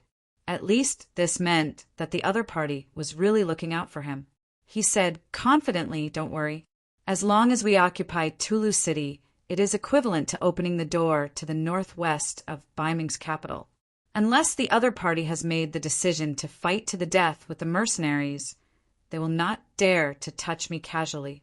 Besides, I've already given orders to the Security Bureau and Crimson City. Some elite Cold Vanguard soldiers will enter the capital as soon as possible. A regiment of elite Cold Vanguard soldiers should be enough to intimidate the enemy." Yang Qindong waved his hand nonchalantly. To others, entering Baiming's capital at this time might be extremely dangerous. However, to Datsang, Yang Qindong was really nothing. Unless the other party could kill him in an instant, as long as he was given a little time to react, no one would be able to kill him. Yang Qindong was so confident that he made a decision. Yumian knew that there was nothing he could say. The only thing he could do was to take care of the city during the time when the sixth young master was not in the first city. Let this city develop quickly and not let people worry about it would be a great merit. And just 3 days after Yumian and Yang Qindong met, there was a big movement in the first city's military camp. The 3 divisions of the Cold Front and the fully replenished Jurchen cavalry regiment finally set off. This time they would leave the first city and go all the way north, straight to the Siberia area controlled by the Golden Horde. They would fight the so-called Golden Family head-on. And for this expedition, Yang Qindong had provided 200 carriages of military supplies. In the Yang residence, in front of Yang Qindong stood the commander of the 3 divisions, Wu Sheng, the political commissar Chen Bo, the 3rd Regiment Changyang, and the commander of the Jurchen cavalry regiment. Yang Qindong looked at Wu Sheng and the other 3 and asked in a deep voice, "This expedition is of great significance. I believe that all the grassland tribes will pay attention to you. My request is also very simple. You have to show the power of the mercenaries. You have to beat the enemy until they can't eat or sleep when they hear your name. Do you have the confidence to complete this mission?" "Yes." Naturally, Wu Sheng and the other 3 replied in unison. "Good. I also have confidence in you. But I still want to tell you that along the way to the north, you can attack while occupying some important military positions. If necessary, you are allowed to expand your troops. I ask you to fight steadily. 200 carriages of logistics, supplies, won't last long for the army. You must have a safe supply route behind you. This is also the foundation of your survival. Do you understand?" Yang Qindong knew that war was about money and logistics. In modern warfare, a cannonball could cost tens of millions of dollars or even more. Even a gun could cost $1 or more. This was also why countries often negotiated with each other when they encountered problems. Unless it was absolutely necessary, they would not easily use force. But at this time, although the army did not have heavy firearms to consume, the soldiers still needed money to eat, drink, and defecate. Without sufficient rations as a foundation, it was easy for the morale of the army to become unstable and problems would arise. Fight steadily and step by step.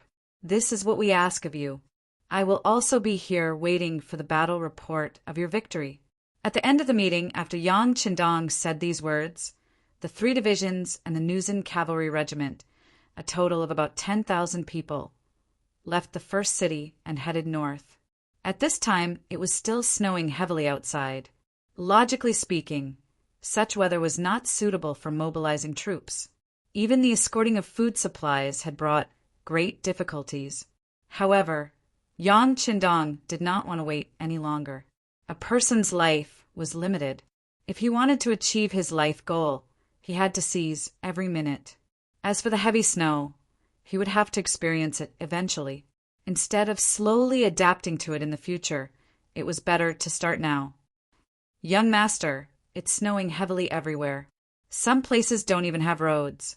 It's really troublesome for the army to move." Tiger's Mane stood beside Yang Qindong on the tower of the first city. He looked at the back of the army that was gradually disappearing and said with some emotion, "Yes, it's a little troublesome. However, a truly strong army will not stop because of the bad weather. We mercenaries want to create miracles and make everything impossible possible." Yang Qindong first nodded in agreement, then said in a very heroic tone. After saying this, he looked at the surrounding generals. "Let's go. Since everyone is here, let's have a meeting to discuss the matter of attacking Tala City." Tala City was also known as Tala City. It was west of the bordered white banner of Inner Mongolia. Ming Yuzi's record of the northern expedition, Yongle 8th year, 1410, Zhu Di's northern expedition.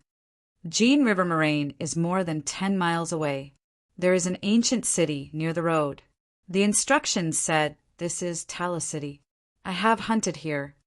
The southeast area of Tala City would be the future Zhangjiago. That place was already in Hebei. From there, it would be much closer to the capital of Baiming.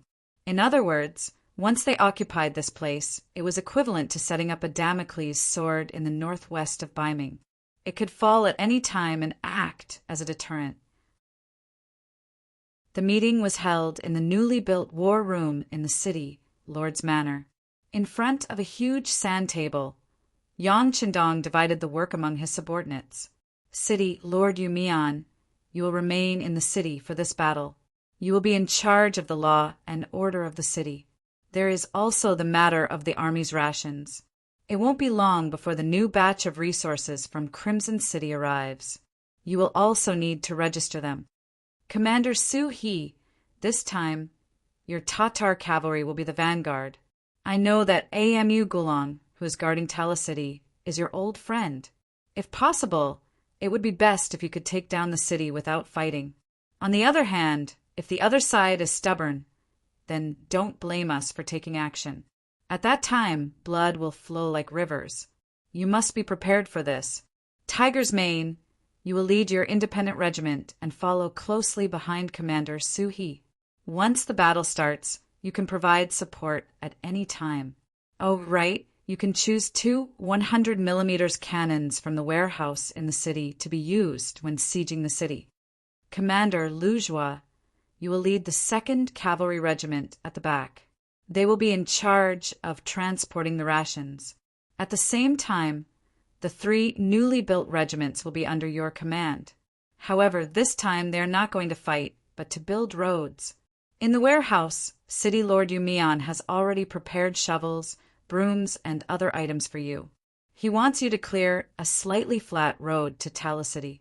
The 3 new regiments are mainly responsible for protecting the safety of our rear flank. Be careful of the attacks of the Tatar cavalry on the nearby Saihan Mountain. After saying this, Yang Qindong seemed to have thought of something. He looked at Yumian and said, when the next batch of supplies arrives, the corresponding cement factory equipment and staff will also be in place. We can't rely on Crimson City for everything, especially cement. It's too heavy and troublesome to transport. If First City wants to develop, we still need some factories. This cement factory is in the first batch of construction. We need to build it earlier. Once we can make our own cement, many roads will need to be rebuilt in the future. You have to worry about this matter. Chapter 767. Yes, 6th Young Master. I will remember it. Yumian nodded heavily. Finally, Yang Qindong's gaze fell on Jue Feng, the leader of the 1st Cavalry Regiment. You don't have to participate in this battle. You are mainly responsible for the safety of the origin city. If there are any small people who want to make a move, it will depend on your performance. In addition, your regiment is also responsible for receiving supplies. If there is a need, there are still 7,000 captives in the logistics regiment. Although they are usually coolies, some of them used to be cavalry and can play a role on the battlefield. If there is any danger, they can be used. Is there any problem? Reporting to the 6th Young Master, there is no problem. But the next time there is a battle, can you not let our regiment stay at home? Jue Feng's face had a hint of pleading.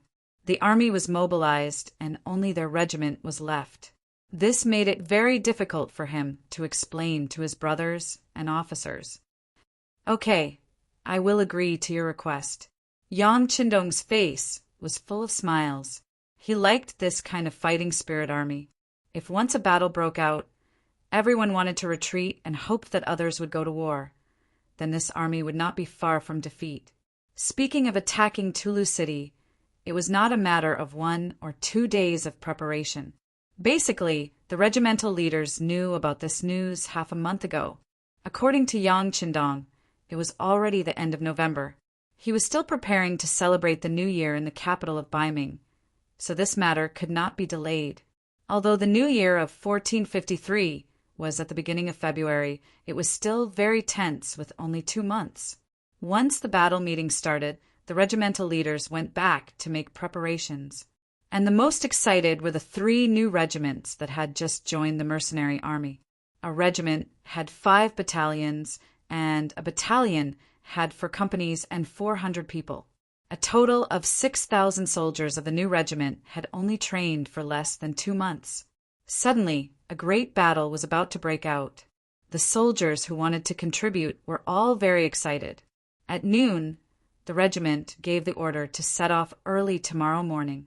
Every soldier had half a day off and could go back to accompany their families. Batu left the barracks excitedly and returned to his home in the beginning city. As soon as he entered the house, he saw his mother Badama and sister Kikij waiting for him. In addition, Beta Persei, who would soon become his brother-in-law, was also there. Batu, are you afraid? As soon as she saw her brother come back, Kikij hurriedly greeted him. The relationship between the brother and sister had always been very good. From this point of view, it was already confirmed. Although Mother Badama didn't say anything, her loving and caring gaze had already proved everything. Mother, sister, Yang, second brother, I'm not afraid. When it came to Beta Persei, Batu really wanted to call him brother-in-law, but he knew that this relationship had not been made public yet, and only a limited number of people knew about it. Besides, he didn't want his comrades to think that he had entered the army through nepotism, so it was easier for him to address Beta Persei as brother. How is it? I told you that Batu wouldn't be afraid. Beta Persei, who had been waiting for the news, suddenly laughed out loud. This laughter caused Kikij to be a little dissatisfied. She glared at Beta Persei coquettishly. Do you think everyone is like you, only excited when talking about war? This is the first time our Batu is going to the battlefield. Sai, it's okay if it's the first time. There's always a first time for everything. Besides, the new regiment is only responsible for repairing the road at the back. There won't be any danger. This time, the sixth young master wants them to feel the atmosphere of war. Beta Persei waved his hand indifferently. He really didn't think that the new regiment was going to war, so naturally there was nothing to worry about. At this time, Badama finally spoke. Beta Persei is right. Batu is going to feel the atmosphere of the battlefield this time. They haven't been training for long. I'm afraid that even if they want to go to the front line, the god of war won't agree. Sai, that's right. Beta Persei chuckled. In exchange, Kikij rolled her eyes. Similar things happened in other families as well. Basically, the family members were a little worried, but these new recruits were all excited. It was as if they were really going to the battlefield and killing the enemy. Early the next morning, the army that had been preparing for more than 10 days set off. The first to attack was the 3,000-strong Tatar cavalry regiment. Commander Su, he rode a tall horse and entered the city from the south gate. Then he passed through the streets and led the army out of the west gate under the cheers of the people. They went straight in the direction of Tulu city. After Su, his Tatar cavalry regiment, the mercenaries walked on the streets one after another, and then went out of the city to the battlefield. This was specially requested by Yang Qindong. He wanted all the soldiers to experience such a welcome ceremony and let the people in the city feel the strength of the mercenaries. In this way, if there is a shortage of soldiers in the future, more young men will sign up to join the army. Tulu City, originally a territory controlled by the Tatars, the General Amu Gulong, who was guarding here, also belonged to the Tatars. He was a general under Tuachuo Buhua. When translated into Chinese, Amu Gulong meant peace. In fact, as his name suggested, he had been very safe. Even when Yes Hen joined forces with Agador to attack Tuachuo Buhua not long ago, he was very safe in Tulu City. So much so that even after such a long time had passed, no one had come to cause trouble for him. All of this naturally could not be attributed to a name, but because of Tulu City's special geographical location. From here to the southeast was Baiming's territory, and it would not be too far before reaching the capital of Baiming. It could be said that this was a dividing line completely separating Baiming from the Mongol tribes. In such an environment, it was like being roasted on a fire, and they could be attacked by the Baiming army at any time. Because of this, it was the safest place. Even Agadorji didn't have any ideas about it. Baiming was fully developing their military and opened up their commerce. It was said that they also wanted to open up a navy and build a defense line. Before they were fully prepared, They would definitely not recklessly start a war with the Mongol tribes of the Central Plains. Not to mention, the Hetao region not far from Datong was already occupied by Yeshin's Wara Wara. Bai Ming was afraid that someone would attack them from Tulu City. Who would be so blind to find trouble with them? In such an environment, Amu Gulong was very comfortable and in a good mood. When the heavy snow danced in the sky, his hanging heart was even more relieved. In such weather, no army would be willing to move. This was also the safest time of the year. However, during this period, which was regarded as the safest, there was suddenly news that the beginning city's army was moving in the direction of Tulu City. They had already passed by Saihan Mountain, and the front army was only 100 miles away. As soon as the news came out, Amu Gulong, who was resting in his residence, was shocked. He quickly called his deputy, General Shibei, to discuss how to deal with it. Amu Gulong was not tall and could only be said to have an ordinary figure. In comparison, Deputy General Shibei was burly and looked like a fierce general. When the two of them met and listened to the report from the scouts in the room, their expressions became grave and deep at the same time. Amu Gulong's brows were tightly knitted together. What was going on in the beginning city? The reports from the scouts had already made it very clear. For this reason, he had even sent scouts into the city to investigate. Facing the beginning city, which had opened 4 gates, and looked like it was not defended at all, they did not seem to be worried about any scouts coming to inquire about the news. Therefore, the scouts went and returned quickly. A series of titles such as the Duke of Loyalty, the God of War, the Messenger of Tingri, and a series of things that had happened recently poured into Amu Gulong's ears. It was precisely because he understood more that he felt more afraid of the beginning city. Even Agar Dorji's 50,000 cavalrymen were wiped out. With the 5,000 cavalrymen and 5,000 infantrymen in the city, could they really defend the city and block the attack of the God of War's army? Amu Gulong's heart was not confident. After hesitating for a moment, he asked tentatively, General Shibei, what do you think? We can't defend it. After hesitating for a while, Shibei gave his answer. Yes, we can't defend it, but we can only defend it. I have received Great Khan Tuachuo's kindness. At this time, there's no reason for me to give up the city. If they have the ability, they can just kill me. Amu Gulong gritted his teeth and made his final decision. Seeing that the commander was determined to die, Shibei hurriedly comforted him. General, real man knows when to yield and when to stand tall. I believe that even if the Great Khan knows, he won't blame you. It's not the same. Let's not talk about whether the Great Khan will blame me or not. If I surrender, my conscience will be uneasy for the rest of my life. A person living in this world has to hold on to something. All right, there's no need to say any more. I've made up my mind. I will lead 5,000 cavalrymen to fight to the death with the enemy. If I unfortunately die in battle, Shibei, you and 5,000 infantrymen don't think about holding on.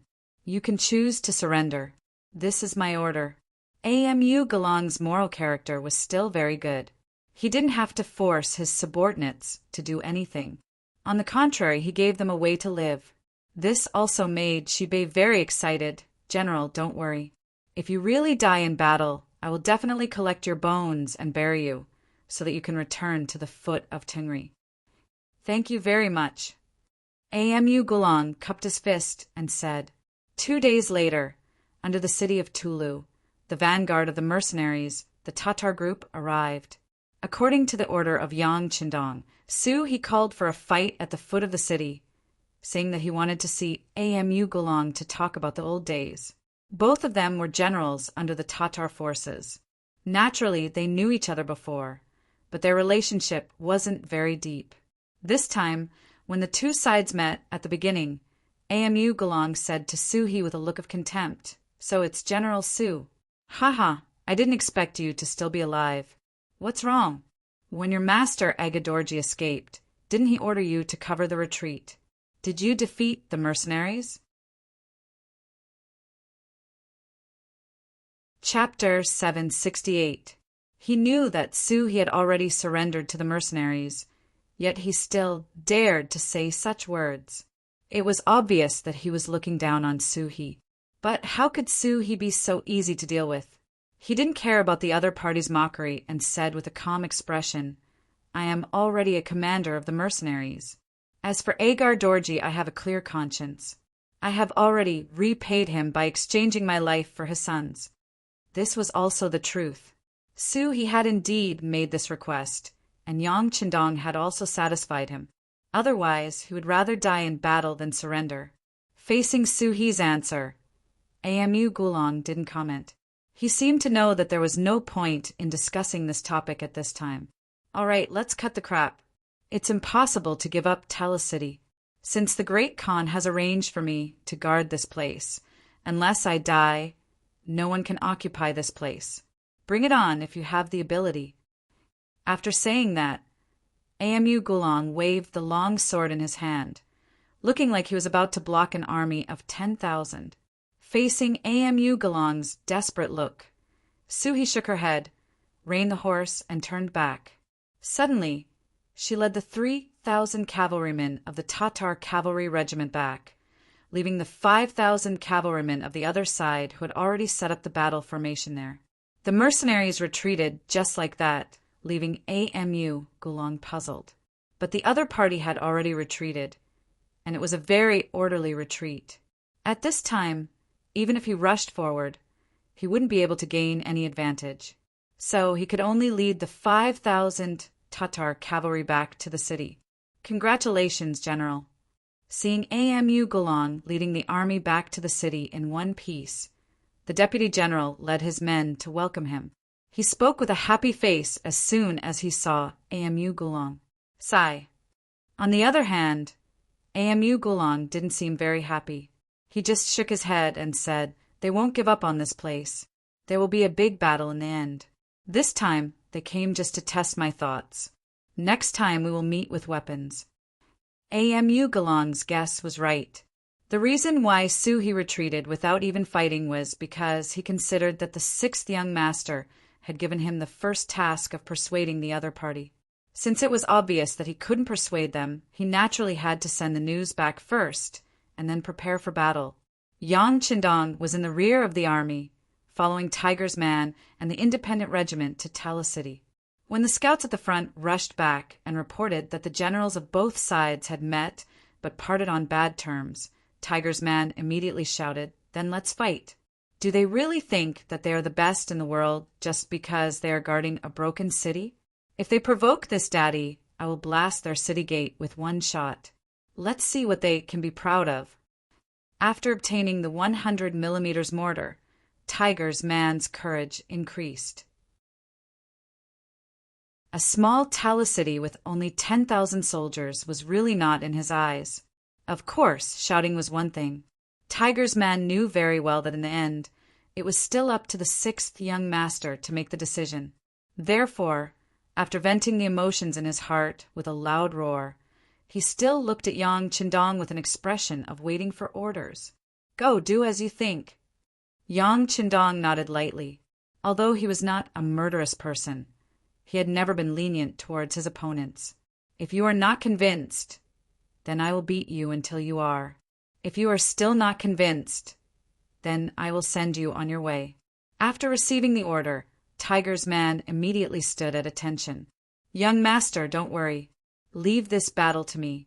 I will definitely not let you down." Ha ha ha. Tiger's Man had been by Yang Chendong's side since he was young. He had witnessed every scene of the young master, growing from a weak scholar to a god of war. Although he did not understand why the young master changed his temperament and suddenly became so powerful and unfathomable, he still liked the current young master very much. Yang Chendong created the Yangxia regiment, which was why Tiger's Man had the power and influence. He knew that all of this was given to him by the young master, so he was absolutely loyal to Yang Chendong. He was the kind of existence that could block a bullet and die for him at any time. The 6th young master had the most important position in his heart. Next, it would depend on his performance in the army. Although the independent regiment was in the limelight recently, there were not many opportunities to perform. Now that the opportunity had come, how could he give it up? After receiving the order, he put on a white cloak and walked out of the temporary military tent. He called the deputy commander Xen Honghai and said, "Leave 2 battalions to protect the 6th young master's safety. The rest of you, follow me and speed up. Let's try to reach Tulu City by nightfall today." It was only a distance of 30 miles from where they were to the city. If it was summer, it would take less than 2 hours, and a rapid march would be enough. But now there was snow everywhere, and most of the roads under their feet had just been cleared. Marching in such an environment, it was naturally impossible to go fast, even if they wanted to. After receiving the order, the independent regiment sped up their march, leaving 2 battalions behind to protect Yang Qindong's safety. The other 14 battalions were all rushing forward. When they saw the troops flashing past them one after another, leaving behind a trail of shadows that disappeared in front of them, Beta Persei, who was standing beside Yang Qindong, asked with some confusion, "Young master, don't we have to go with them?" "There's no need for that. Just let them do whatever they want. No matter how strong a person is, he can't rule the world. What we need to do is to wait for the good news from the front." Yang Qindong smiled with a very relieved look. This time, the number of mercenaries was not less than the other side, and they were accompanied by heavy weapons. If they still couldn't conquer the small Tulu city, it could only prove that Tiger's Man and Su, who were not suitable to lead troops and could retire from active service immediately. Yang Qindong believed in Tiger's Man and Su He, and the 2 of them also believed in the soldiers under them. Speaking of which, during this period of time, they had not been idle in the beginning city. They only rested for 1 day every 7 days to tidy up their internal affairs and wash up. The other 6 days were spent crawling until midnight to train. Often, when the soldiers were sleeping soundly, an emergency assembly whistle would wake everyone up from their warm beds and run to the field to start training. At first, everyone did not understand this kind of training. They thought that if they did not have a good night's sleep, how could they have the energy to train? However, when every meal was filled with delicious fish and meat, they had nothing to worry about. Their nutrition could keep up, and they realized that this kind of training was not unbearable. On the contrary, everyone put in all their effort, with the idea of sweating more during training and bleeding less during battle. Their strength increased day by day. When the individual strength of each soldier took a big step forward, the combat effectiveness of the entire army was a little terrifying. As the saying goes, soldiers are trained for 1,000 days to be used in a single moment. Now, it was finally time to perform well. It was finally time to fight for military merits. No one was willing to fall behind. Everyone wanted to have a better performance and fight for more advantages and benefits for their future. Yang Qindong had always been willing to spend money. In the army, there were already rules that stated how many military merits could be obtained by killing a person. Under such stimulation, everyone only hated that there was no war to fight. How could they be afraid of war? After the military order was given, the horn of war was blown. The 14 battalions of the independent regiment rushed forward, giving people the feeling that they were afraid that if they were a step slower, they would not be able to make it in time for the great battle ahead and miss out on countless military merits. Under such an excited mood, supported by such strong confidence, more than 5,000 soldiers galloped forward on horseback. Once the snow was too heavy and their path was blocked, they would dismount and walk. In short, they had to reach the designated location as soon as possible and prepare for tomorrow's battle. Under Tulu City, it slowly became lively. The number of military tents under the city also began to increase one by one. Battalions of the independent regiment arrived and set up their tents. They lined up horizontally and vertically in an extremely orderly manner. There were also some people who began to cook. Smoke rose in spirals. Everything was so orderly that Amu Gulong, who was standing on the city gate tower, shook his head. The enemy is not panicking at all. Looks like we have to give up on the idea of taking advantage of the fact that they haven't stabilized their footing yet. That's right. Look at how their tents are arranged neatly like a line. One can imagine the battle prowess of such an army, she said from the side, her eyes filled with envy. Even a general would want to lead a strong army, and the mercenaries in front of them were clearly a strong army. Right? How is the morale of the army? After giving up on the idea of sneak attacking the enemy, AMU Gulong felt much more relaxed. As for the time being, he would be safe from now until tomorrow morning. He could temporarily relax. When the issue of morale was brought up, Shibei's expression became somewhat unsightly. Not too good. When the soldiers heard that they were mercenaries from the war god's army, many of them were very afraid. Fortunately, we have always treated our brothers well. Until now, there have been no signs of desertion. But if the enemy besieges the city, it will be hard to say as time goes on. Shibei was also an extremely capable general.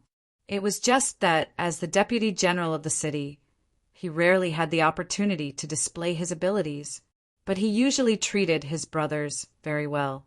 It was precisely because of this that, when a great battle came, his subordinates were still very obedient. Even when facing the legendary war god's army, there was no one who fled without a fight. It could be said that his prestige played a significant role in all of this. But prestige might be useful in the short term. Once the battle dragged on and the enemy besieged the city, the psychological pressure would become greater and greater. It was hard to say what would happen in the end. They won't besiege the city. If I'm not wrong, I'm afraid they will choose to attack the city tomorrow. AMU Gulong understood. With such heavy snow, if they didn't have a city to rely on and just camped in the wilderness like this for a long time, no one could guarantee that there wouldn't be any problems. Since the war god was so good at fighting, there was no way he wouldn't understand this. Chapter 769. Shibi did not say anything else. He was now a fish on the chopping block. The choice had already changed. All he could do was to fight with all his might when the enemy attacked the city. As for the rest, life and death were up to fate. In Tulu City, they did not choose to launch a sneak attack. This made Tiger's Mane, who was ready to give the enemy a heavy slap in the face, a little disappointed. Looking at the firearmed soldiers lying in ambush beside the tents, he waved his hand and said, "All right, the enemy will not come out. Everyone, go into the tents to keep warm. Come, inform the 6th young master that we have safely arrived at the city and are ready to attack tomorrow morning." Under Tulu City, swords were drawn and bows were bent. It looked like a war would break out at any time. It was dark. At the rear of the army, Lu Zhua's 2nd Cavalry Regiment was also rushing to clear the road. According to Yang Qindong's intention, they wanted to open up a wide road from the first city to Tulu City. This would be beneficial for the communication between the two sides. At critical times, it would also be beneficial for the mutual support of the army. At this time, the road that the army was clearing had already reached the area controlled by Saihan Mountain. The intelligence from the reconnaissance camp had already shown that there was a Tatar army of tens of thousands of people here. Previously, they were the ones who pulled water from Alahomiki City, which was not the first city yet. Because of this, they were tricked by the mercenaries. But for some reason, since the establishment of the first city, they had not made any military movements. They seemed to be very tolerant. A dog that bites does not bark. This was an old saying among the people. When completing this mission, Yang Qindong had told Lu Zhua that they must not be careless and give the enemy a chance to attack them. Therefore, when they arrived at this area, the 2nd Cavalry Regiment's vigilance was raised a lot. The original sentries were also spread out for 2 miles to ensure that no matter if the enemy approached, they would be able to detect them early and make timely preparations. Inform the 3 new regiments that it is getting dark. Prepare to set up military tents. Inform the cooks in each battalion to prepare for dinner. Lu Zhuo rode on his warhorse and looked at the 6,000 new recruits who were waving their shovels and brooms as he gave the order. The performance of these 6,000 recruits was pretty good. At least they didn't seem to be slacking off. Speaking of which, to be able to join the army at this time, which one of them wasn't working hard. After all, there were still 7,000 captives from the battle with Agador. In terms of combat power, they were much stronger than the new recruits. If it wasn't for the issue of loyalty, where would the 6,000 new recruits come from? They were worried that once the 7,000 captives were released, they would become a mainstream force and disrupt the current management model of the mercenaries. It wasn't an exaggeration to say that each of these 6,000 people was very precious. They had made countless comparisons before they got what they wanted. Such a rare opportunity, of course. Everyone wanted to grasp it well. This was also their first mission. Although they appeared as coolies, every new recruit still worked hard to perform, hoping to leave a good impression on their superiors. The sky was getting dark, and some work couldn't be done. Lu Zhuo gave the order for the new regiments to rest, but as the commander, he couldn't rest. He called his 3 battalion commanders, Ma, Xiangshan, Dingshan, Teimu. The 4 of us will have to work hard tonight. We will take turns to be on night duty. Is there a problem with each of us working for 4 hours? No problem. The 3 battalion commanders immediately patted their chests and promised. Inside the tent, a stove had already been lit. The warmth of spring here and the freezing cold outside formed an extremely obvious contrast and difference. At this time, Yang Qindong was sitting beside the stove, looking at the telegrams sent from Qiqian City. Ever since the incident with Yang Taizhu and Chen Shuquan, Qiqian City had used this opportunity to conduct a large-scale investigation. The future 6th Madam, Luan Xiaoyu, was in charge. Security Bureau Chief Yang San, Inspector Bureau Chief Shin Yu, Political Department Member Mo Qingyu, and Navy 1st Division Commander Gao Xiong formed a team of 5 to cooperate. Handing such an important task to Luan Xiaoyu, it was impossible to say that Yang Qindong wasn't worried at all. After all, she was just a girl, and she was only 16 years old. A girl, and so young. Could she bear such a heavy burden? But Yang Qindong still made this decision, and this was because of Luan Xiaoyu's special identity. First, she was the future 6th Madam. This meant that Luan Xiaoyu didn't have to worry too much about doing things. Even if someone wanted to deal with her, they had to consider the consequences of angering Yang Qindong. Second, as a native of Qiqian City, her parents were both factory executives. This allowed Luan Xiaoyu to have a deeper understanding of many things in Qiqian City. This was something that the other madams couldn't compare to. Thirdly, letting a little girl do this would make it easier for others to have the idea of underestimating the enemy. If this was the case, it would be equivalent to losing a round before the battle, because at any time, underestimating the opponent could bring about irreversible consequences. Fourth, and the most important point, ever since Luan Xiaoyu became the head of Qiqian City's publicity department, her performance in all aspects was excellent. She had already shown management skills that didn't match her age. This was also why Yang Qindong thought highly of her. Since she could manage the publicity department so well, she could probably complete the self-inspection mission beautifully. And the facts also proved that Yang Qindong's judgment of people was very accurate. Since the beginning of the operation, everything went smoothly. From the telegram sent, from the beginning of the operation until now, they had already investigated various local and military problems. There were 134 cadres, and this number was still expanding. It seemed that there was no end to it. Among these cadres, some had been arrested for corruption, some had abused their power for personal gain, and some had even used their power to abuse their power. For example, they had coerced other women to serve them, and then they would get a good job in exchange for sleeping with them, and so on.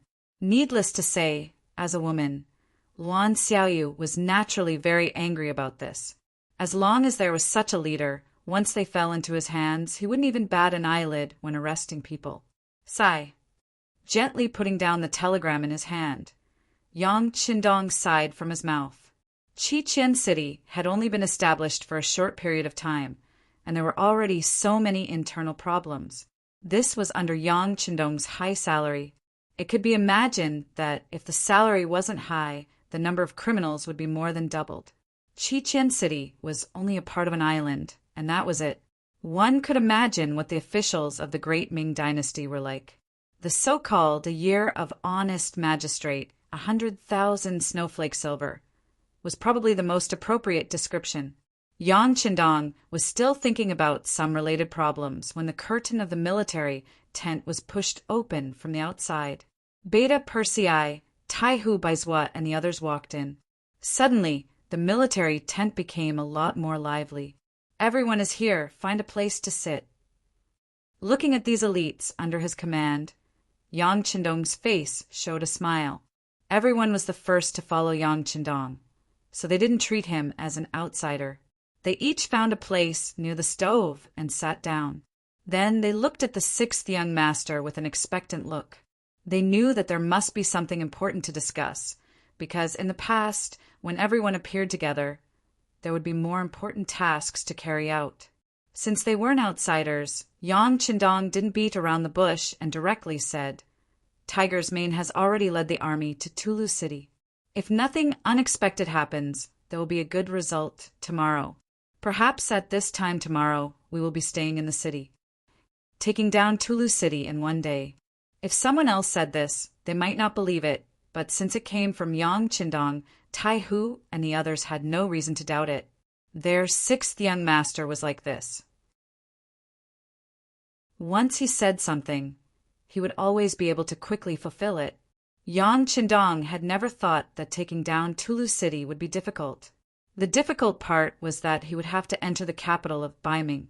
Although he had the powerful trump card of Daikara, he shouldn't be afraid of any danger. This Daikara was very mysterious and could make him disappear into thin air, just in case. But in the end, he was still a man, not a god. What if he was caught off guard, for example, when he was sleeping at night and his head was cut off? Even if he had Daikara, he wouldn't be able to change the outcome of his death. Although Yang Qindong's perception of danger had reached a whole new level due to the existence of the qi in his heart, and it should have been very difficult for anyone to kill him. However, there was always a chance, and Yang Qindong didn't want to gamble. This was also why he had asked Yang Er to call Taihu and Baizhua over. After taking down Tulu City, I plan to celebrate the new year in the capital of Baiming. There are some things that have to be resolved. Now, I want you to accompany me to the capital. How about it? Are there any difficulties? Yang Qindong still looked at Taihu and Baizhua with a smile. Although he said that he was asking, he was actually informing them. Not many people knew that Yang Qindong was going to Baiming to celebrate the new year. For example, in the first city, only Yumian knew. Tiger's Mane and Beta Persei already knew. Therefore, when they heard this news, Taihu and Baizhua were stunned. It was precisely because they had followed Yang Qindong for a long time that they knew better than anyone else what kind of attitude Baiming had towards the sixth young master. In a sense, Yang Qindong would be the person who would overthrow the great Ming dynasty. This could already be seen from the various signs he had shown. And for such a person, there were probably many people in Baiming and southern Ming who wanted him dead. One could imagine the danger of entering Baiming at this time. As subordinates, whether it was Taihu or Baizhua, if they had a choice, they all hoped that Yang Qindong would give up on this decision. However, they knew that since the sixth young master had spoken to them so formally, he had already made his decision. What they needed to consider now was not dissuasion, but whether they could ensure the safety of the sixth young master. Chapter 770. No one knew what the current state of the Baiming imperial court was, and what their attitude towards Yang Qindong was. Taihu and Baizhua could not influence those people at all. All they could do was try their best to protect the sixth young master's safety. After about 7 or 8 seconds of silence, Tai-Hu and Bai-Zwi stood up and gave a very standard military salute to Yang Qindong. "Sixth young master, we will do our best. Unless we die, we will not let anyone threaten your safety." Good. I understand what you mean." Yang Qindong's smile became wider. This was the result he wanted. As the saying goes, one must always be on guard against people. This time he went to Bai Ming's capital with no intention to kill anyone. However, if someone wanted to assassinate him, then sorry, he would have to take some heads and tell the world that the murderer would be killed. The camp of the 2nd Cavalry Regiment had been built. The soldiers of the 3 new regiments had finished clearing the snow. After eating, they quickly went to rest after a day of hard work. Outside the tent, there were only some soldiers of the 2nd Regiment patrolling with torches. Everything looked so tranquil and peaceful. However, a very dangerous aura was sweeping over from the southwest direction. The Tatar cavalry on Saihan Mountain had finally decided to make a move. Mazam was the leader of the Tatar cavalry on Saihan Mountain. When Tatar was glorious, he became a member of the great Khan Tuachuo Buhua's army. He revealed his ability in constant battles and finally became the commander of tens of thousands of troops.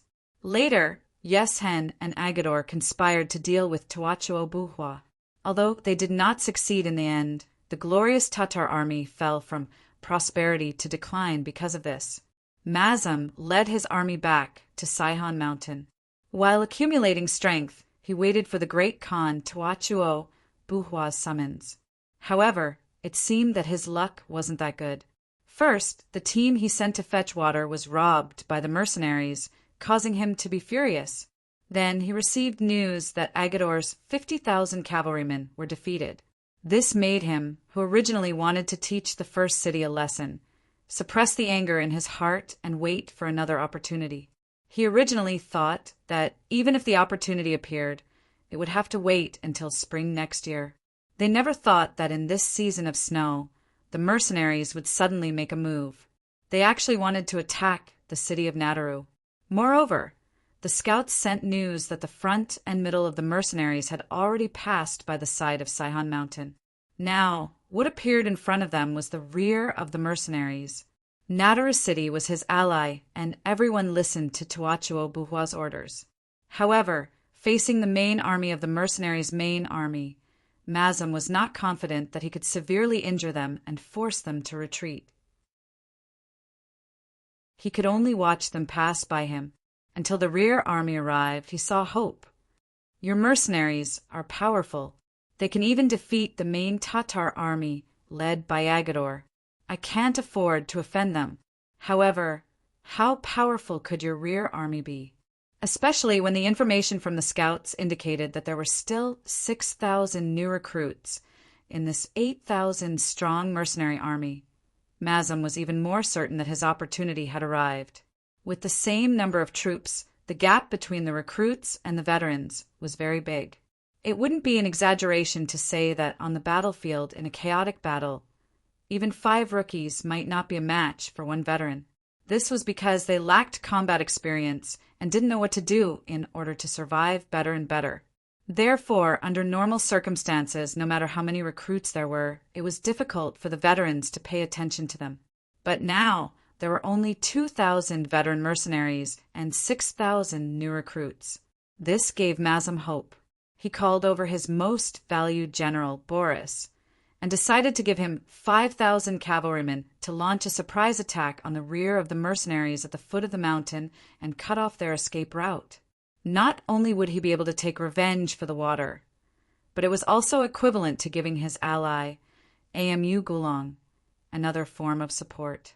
After Bila received the order, he immediately gathered 5,000 cavalry and left the city after eating an early dinner.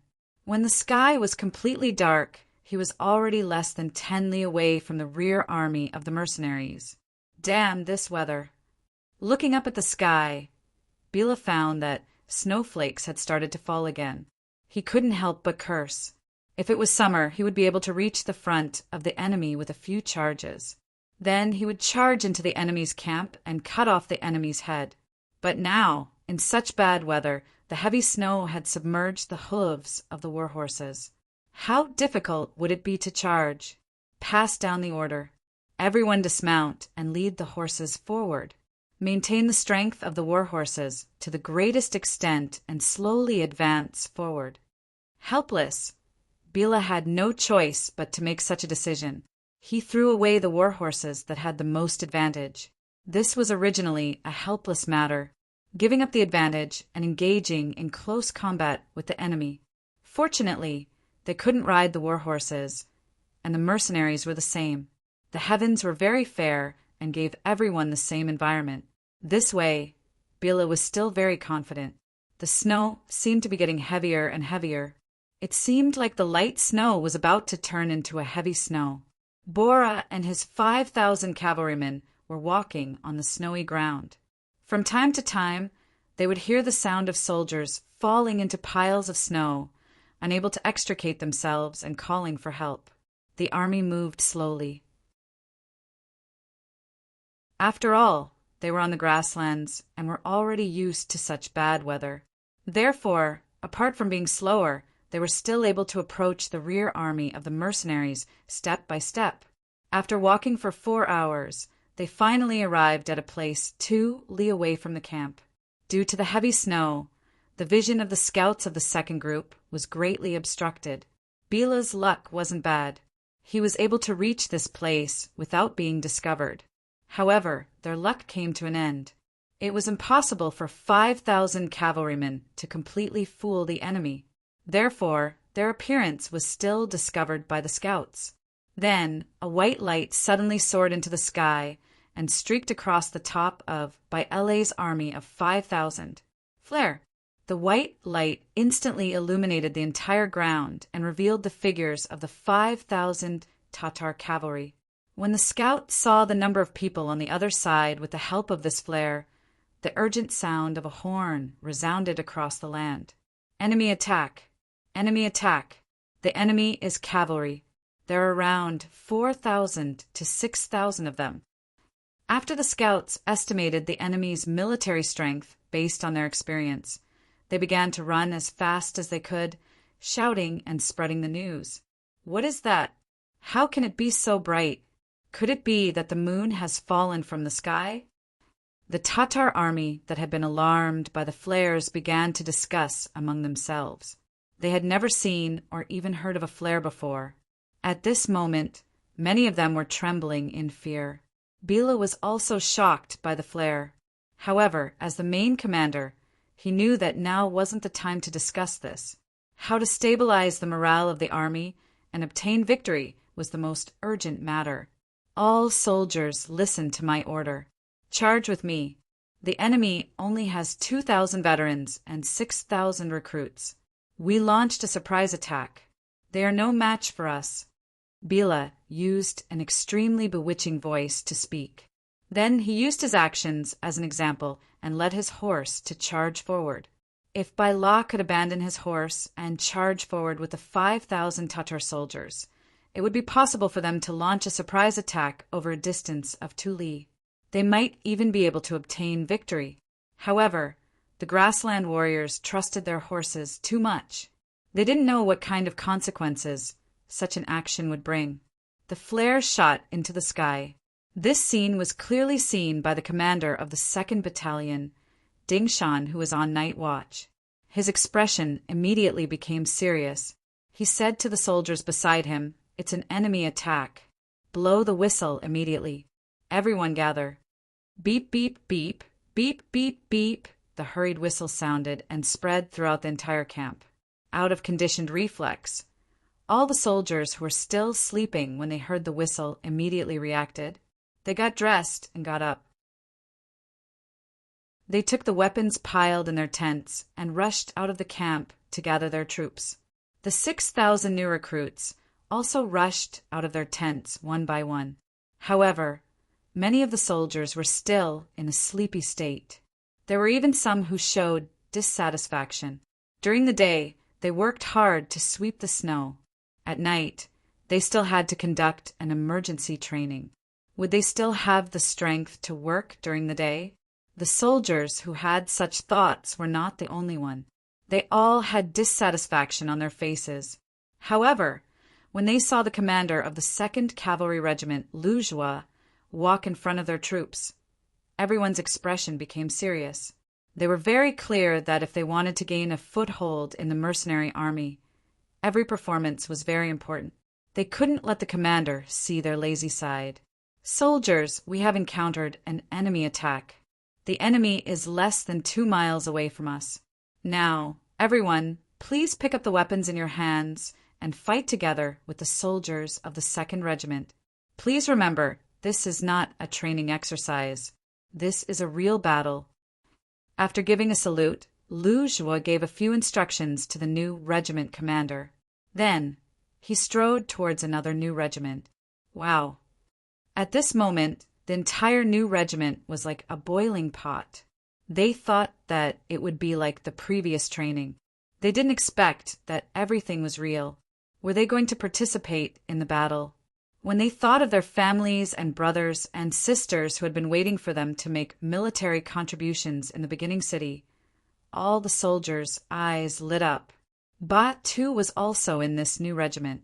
Originally, he was also a part of the people who had complaints in his heart. However, now he didn't have any complaints. There were only sparkling eyes, and some were eager to give it a try. Chapter 771. Mother, sister, just wait for the good news of my meritorious service. Ba Tu encouraged himself in his heart and made up his mind. Then his right hand gripped his saber even tighter. Very quickly, the recruits of the 3 regiments knew that this was not a drill, but a real battle. The 6,000 soldiers suppressed the excitement in their hearts and turned it into motivation. Each and every one of them widened their eyes and clenched their fists. They couldn't wait for the enemy to appear in front of them and let them kill to their heart's content. Recruit 1st Regiment, come with me to get your bows and arrows. Starting from the 1st Company of the 1st Battalion, come with me. The commander's voice sounded in the silent night. Squads of soldiers followed the voice and followed the shadow to the carriage behind them. They were in charge of escorting the supplies. Not only did they have all the necessities like bows and arrows, but they also had a lot of them. The 3 new regiments began to move. Lu Jua also walked to the side of his 3 battalion commanders. "You guys go and prepare. We have already cleared a piece of the snow nearby, and it's just enough for the cavalry to spread out. In a while, when the enemy is suppressed by the bows and arrows, you guys have to rush out when you hear the call to charge. Remember, the 6,000 recruits are watching you. Don't smear the reputation of our reinforced 2nd Regiment." Hearing Lu Jua's instructions, the 3 battalion commanders said in unison, "Commander, don't worry. Just wait and see our performance." From the moment they received the news of the enemy's attack to the time they prepared for battle, Lu Jua and his 3 battalion commanders didn't show any signs of panic. Everything was just as Yang Qindong had said. They had to maintain a fighting spirit at all times. Only then could they face the battle calmly and without panic. The mercenary camp was ready to face the enemy. Not far away, after a quarter of an hour, Bai Law finally appeared with his 5,000 cavalrymen. If they had abandoned their horses, they would have saved more than half of the time. This way, the mercenaries wouldn't have time to gather and prepare. Unfortunately, Bai Law missed the golden opportunity to attack. Now that he appeared, he had already become a live target. The reinforced 2nd Cavalry Regiment didn't have any firearms and couldn't kill enemies from a distance. However, each of them had a strong bow and 50 arrows, which gave them great confidence. Bala finally appeared and saw the mercenary tents in the distance. But what puzzled him was that the surrounding area was obviously pitch black, and there wasn't even a single torch. It gave people the feeling that it was as silent as a dead camp. The scene in front of Bella gave her a bad feeling. However, since she had already rushed here, she had no choice but to release the arrow. He could even feel that there were pairs of eyes staring at him from the darkness, but he still gave the order for the entire army to charge. Everyone, abandon your horses and charge forward as infantry. It's time to defeat the mercenaries and spread the fame of our Tatar cavalry. Let's kill them together. Holding his saber high in the air and a small wooden round shield in his left hand, Bora gave the order for the army to charge. Kill! Under the command of their commander, the 5,000 Tatar soldiers roared and charged forward like a tide. In the darkness, the black color was like water, giving off a majestic and boundless aura. The mercenary tents were dark and silent. Under Lujua's command, all the torches were extinguished.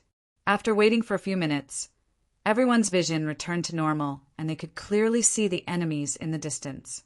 When they saw that there were so many enemies that it was as if there was no end to them, many of the recruits began to break out in cold sweat from their foreheads, bodies, and palms. Although their usual training was based on actual combat, and in the short 2 months of recruit training, they had carried out several military exercises. But exercises were still exercises and couldn't be treated as real. This time they were facing real enemies. If they weren't careful, they might lose their lives here. People would die in war. Everyone understood this principle. The only difference was who would be the one to die. Calm down, take a deep breath. Think of our family members who are waiting for good news. Think of the beautiful future. Look at the target, adjust your breathing, and prepare to release the arrows.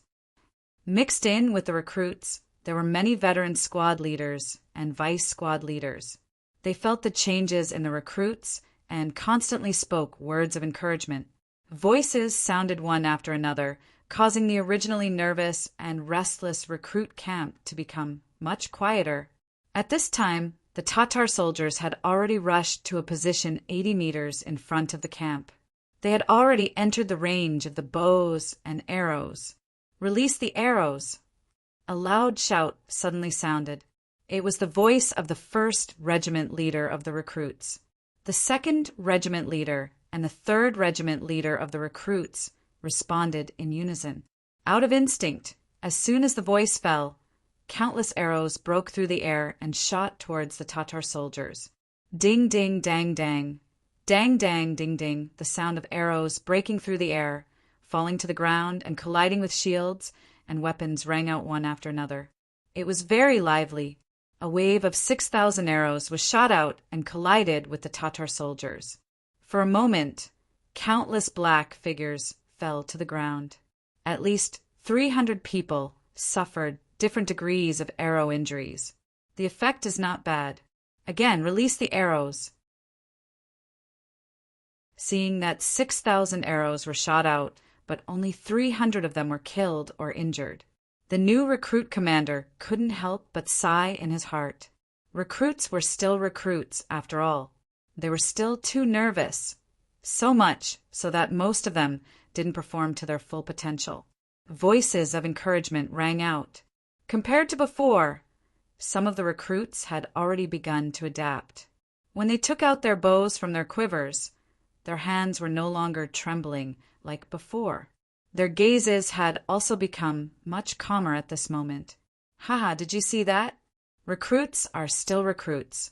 Even this can't hurt us. What are you afraid of? Let's kill together. Baila was protected by a group of bodyguards.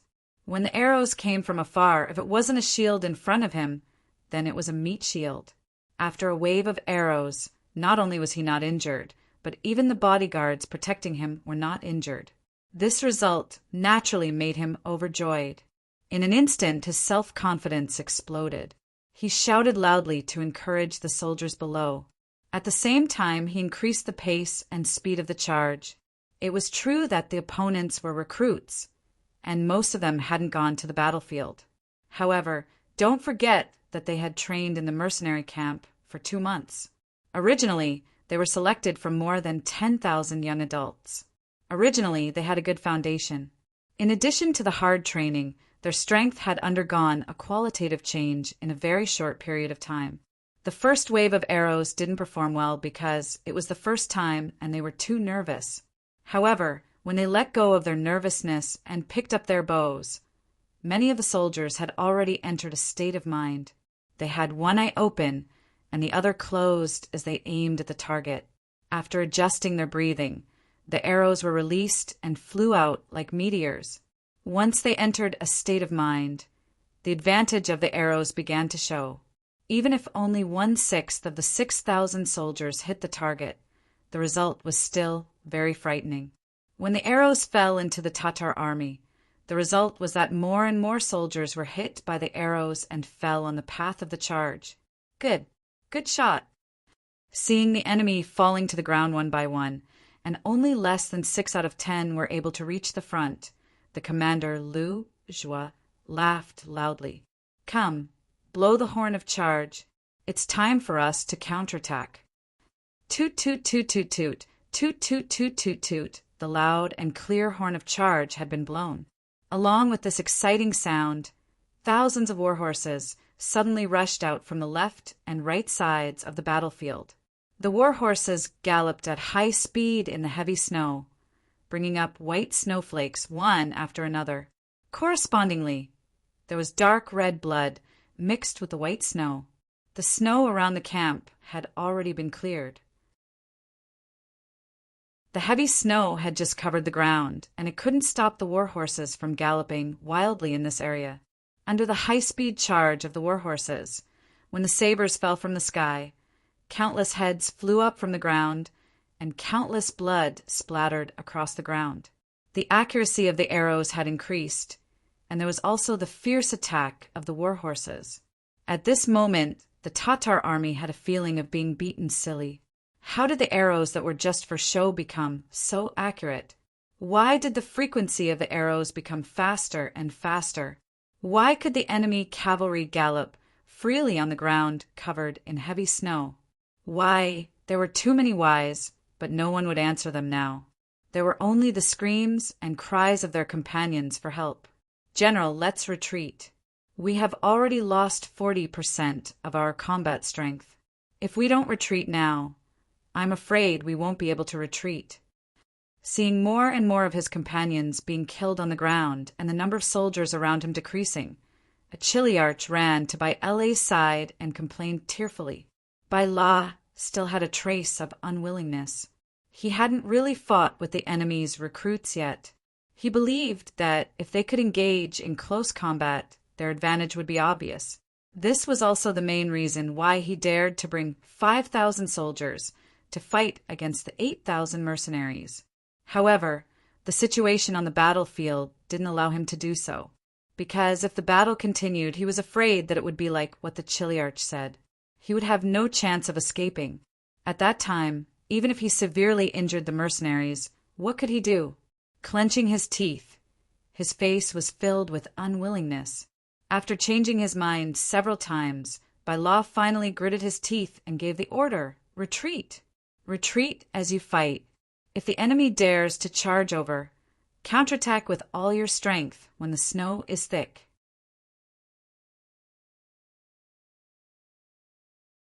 Chapter 772. The Tatar army retreated. They came like the tide and left like the ebbing tide. Seeing this, the 6,000 recruits cheered in excitement. Then someone shouted, "Kill!" Then the 6,000 soldiers chased after the retreating Tatar army. Due to the terrain, the 2,000 veterans of the 2nd Cavalry Regiment had limited space to move around. When they chased the enemy into deep snow, the only thing they could do was to watch the enemy escape. At the very least, they could only fire a few more arrows. However, the new soldiers who relied on their legs didn't care about this. They charged through the thick snow and rushed in front of the Tatar soldiers, running behind them. They brandished their swords and hacked at them. The number of soldiers in the new regiment was too many. Perhaps they didn't have much experience in fighting, or perhaps it was their first time seeing blood. However, when 4 or 5 or even more recruits simultaneously attacked a veteran, even if the veteran's strength wasn't bad, 2 fists were no match for 4 palms. In the end, after leaving behind nearly 100 corpses, They fled in a sorry state. Withdraw the troops and return to camp. Following the military strategy of not chasing a cornered enemy, Lu Zhuo promptly ordered the overly excited recruits to stop. The snow in front of them was too thick. If they fought there, no one would be able to gain an advantage, and he wouldn't do a losing trade. The commander gave the order. Following orders was always the first lesson for the recruits. No matter how dissatisfied they were, they could only obediently retreat. Then they counted the spoils of war and the number of enemies killed. Originally, Bai La was prepared to counterattack halfway. Seeing that his last chance was gone, he sighed and led the army back to Saihan Mountain. He had already lost 2,000 soldiers and horses. Now he no longer had any advantage in terms of military strength. If he continued to fight, he would only be looking for trouble. In the end, it wasn't that Bai La didn't have a chance to win. If he could have abandoned his horse at the earliest moment and suddenly attacked, the 3 new regiments wouldn't have enough time to assemble. Under the chaos, they wouldn't be able to form an effective resistance. Only the heavens knew what the result would be. The failure of command made Bai La return in failure. He didn't seize the fleeting opportunity. Lu Zhuo ordered people to clean up the battlefield and count the results. At the same time, he ordered people to quickly report the results to the 6th young master at the front. In the warm tent, Yang Qindong, who was sitting beside the stove, already knew the news of the Tatar army on Saihan Mountain. However, he didn't care much. He was still very confident in Lu Zhuo's 2nd Cavalry Regiment. As for the 3 new regiments, they might suffer some losses in this battle, but how could this not be a training exercise? It was not a bad thing to let them feel the true atmosphere of war and to let them know the cruelty of war. When Beta Persei hurriedly entered the tent and reported the results of Lu Zhuo's 2nd Cavalry Regiment and explained that the Tatar army had retreated, Yang Qindong's face didn't show the slightest shock. It was as if all of this was expected and normal. In contrast, Beta Persei's reaction was not as calm as Yang Qindong's. Seeing that he didn't speak, Beta Persei said, "Young master, this Tatar army on Saihan Mountain is really wretched. We haven't even gone to find trouble with them, but they have already set their sights on us. Young master, please grant me permission. I am willing to make a trip to the 2nd Regiment, together with Regiment Commander Lu Zhuo.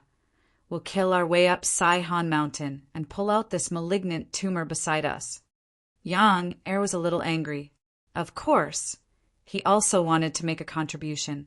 Although he was a servant of the Yang family and should be by Yang Qindong's side, he didn't want to miss the opportunity to perform well on the battlefield.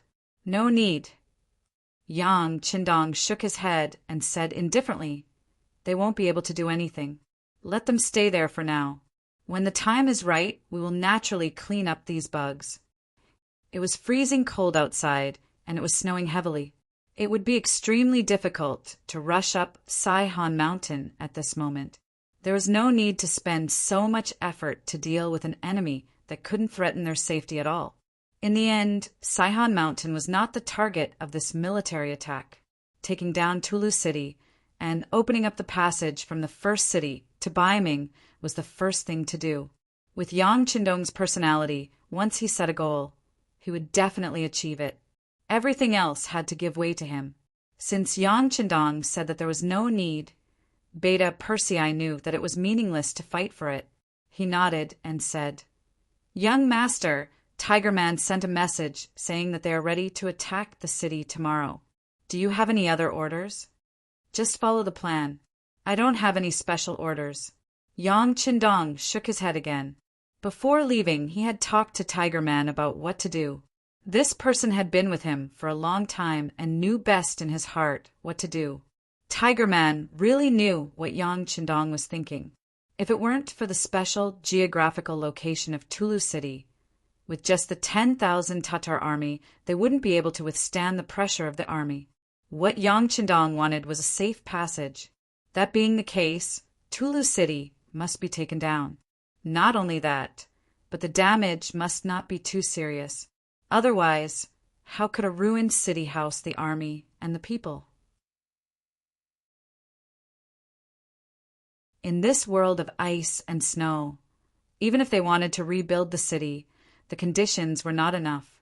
So after setting up the camp, Tiger Man called Su-hee and the other generals to express his intentions. Tomorrow, when we attack the city, we will try to deal with the enemy outside the city. Even if we kill our way into the city, as long as they are not rebels, don't kill them easily. We have to try our best to maintain the good nature of Tulu City. What we need is a city where people can live and garrison. This is the sixth young master's intention. Does everyone understand? When they heard that it was Yang Chindong's intention, the expressions of the officers, who had not taken it seriously, immediately became serious.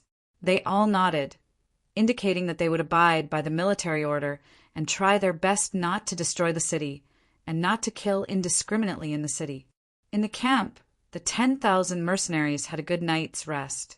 When the sun rose the next morning, smoke rose in spirals. From afar, it looked like fog, like a paradise on earth. On the walls of Tulu City, AMU Gulong looked at all this and sighed. What will come will come. Since that's the case, let me go out of the city and see how powerful they are. General, be careful. Deputy General Shibi wanted to persuade him to defend the city with him. But when he thought about how cavalry could only be effective on the open ground, he suppressed the words in his heart. Haha, it's fine. People will die eventually. For a general, dying on the battlefield is a blessing, isn't it? Laughing, AMU Gulong put on the armor that his personal guards had given him, mounted his war horse, and led his 5,000 men out of the city. Below Tulu, both sides had already gotten into formation. From a distance, they looked neat and orderly, their war horses standing straight. They were like two colossi standing in the middle of the world. The snow had stopped falling in the early morning. For this battle, both sides had sent out soldiers to clean up the ground to ensure that the cavalry could exert their greatest advantage. The cleared ground in the middle of the battlefield was undoubtedly going to be the final battleground for both sides. Tiger's man, Su-hee, and the others were also mounted on their horses. They looked at the 5,000 Tatar cavalrymen opposite them, and an aura of death seemed to wash over them. This AMU Gulong is also an expert in commanding an army. It's a pity that such a person would become an enemy. Tiger's man looked at all this and said with emotion. So he understood Tiger's man's meaning and also saw that he wanted to accept this good general. Because of this, he shook his head and said, "It's useless, Tiger's man. This AMU Gulong is deeply indebted to the great Khan of Tuacho Buhua. He will never surrender. Yes, if he doesn't surrender, then he can only die."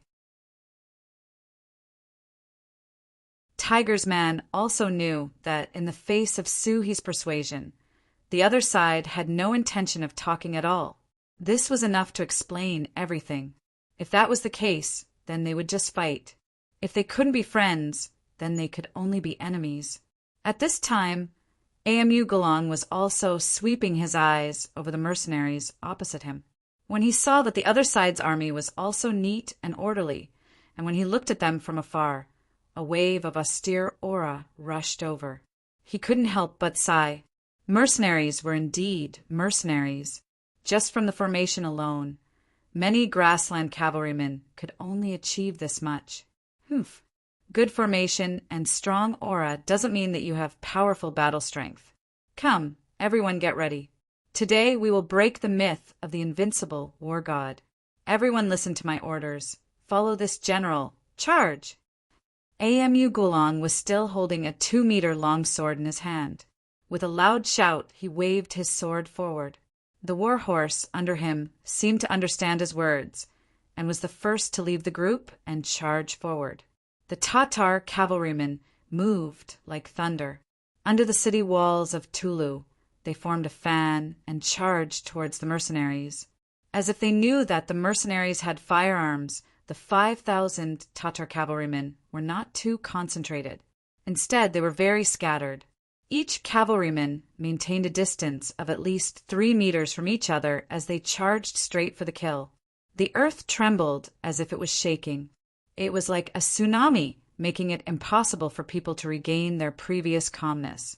Seeing the enemy cavalrymen charging over with great morale, Tiger's man raised his right hand unhurriedly and loudly ordered, "Independent Regiment, 6 firearm battalions, listen to my orders. Wait until the enemy is 600 meters away before firing. Before that, no one is allowed to move without orders. Otherwise, you will be punished by military law." They had already decided on how to deal with these 5,000 Tatar cavalrymen during last night's meeting. That was to use firearms to heavily injure the enemy.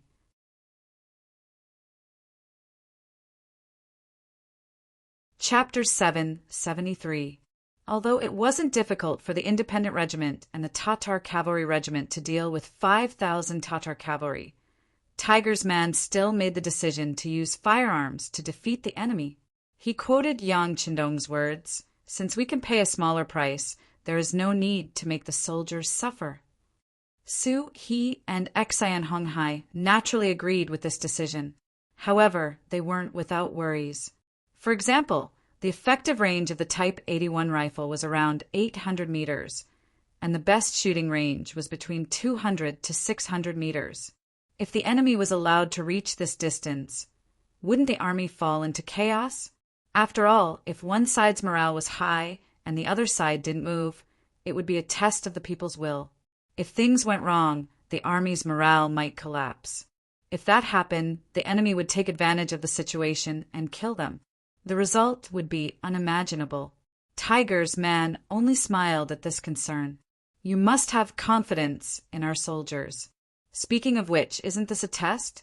If they can't even withstand this little test, then they don't deserve to be a part of the mercenary army. They can't be called elites." Tiger's man made the final decision under his insistence. Now that the enemy was getting closer and closer, whether it was Suhi or Xian Honghai, they all showed a trace of worry on their faces. They even observed the reactions and emotions of the surrounding soldiers more than once, afraid that some of them would be frightened by the aura and turn around to escape. The enemy was charging with full force and killing intent, but they had to stay in place and wait. This was indeed a test, especially when the enemy was getting closer and closer. The neighing of the war horses became clearer and clearer.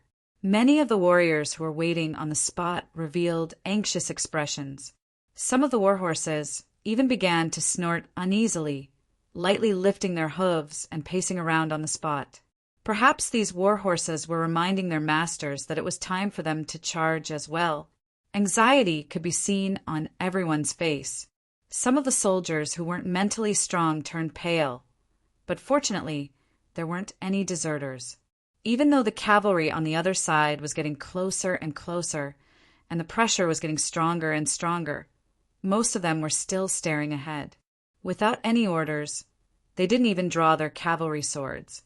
Tiger's mane was also paying attention to the reaction of the army.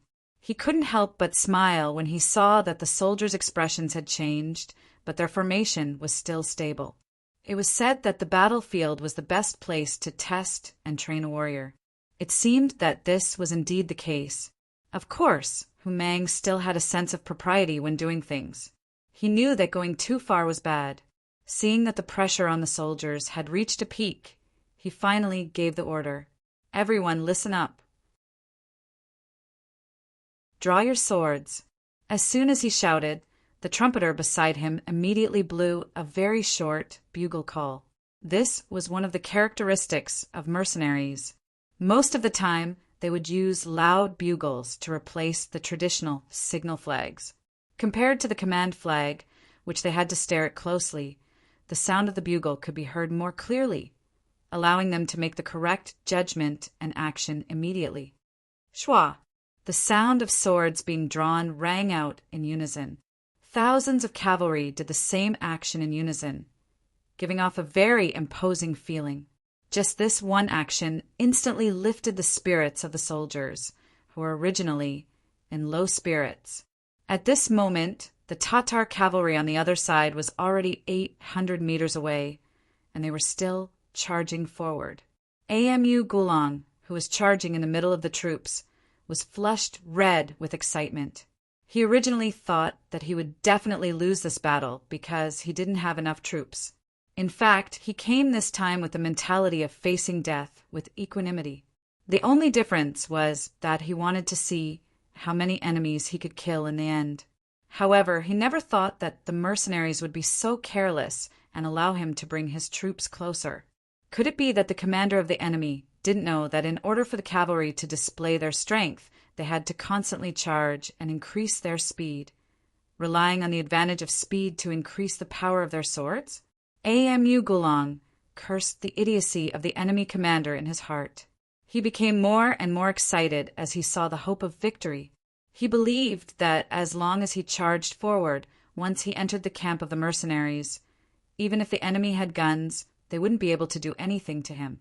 Perhaps he would really become the first grassland army to defeat the mercenaries. Amu Gulong was very happy, and the cavalry following him were also very excited. They urged their horses to charge forward with all their might, increasing their speed to the maximum. They wanted to charge into the camp of the unprepared mercenaries and then inflict heavy damage to them to obtain the final victory. Their speed was increased to the maximum, and the distance of 200 meters was covered in a flash.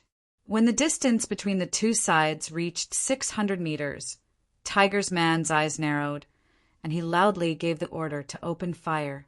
The sound of the bugle call to open fire broke the silence of the battlefield once again. The 6 battalions of independent soldiers holding the Type 81 rifles rode on their horses, holding their guns. They had already adjusted their breathing and even aimed at the enemy. Their right index finger moved, and the scene of 10,000 guns being fired at the same time appeared. Bang, bang, bang, bang. The sound of gunfire was loud, and the golden bullets flew toward the Tatar cavalry. Both sides collided on their respective paths, causing flowers to bloom and blood to splatter. When the bullets entered the human body, under the powerful force, some of the bullets directly sank into the human body, causing damage to the tissues.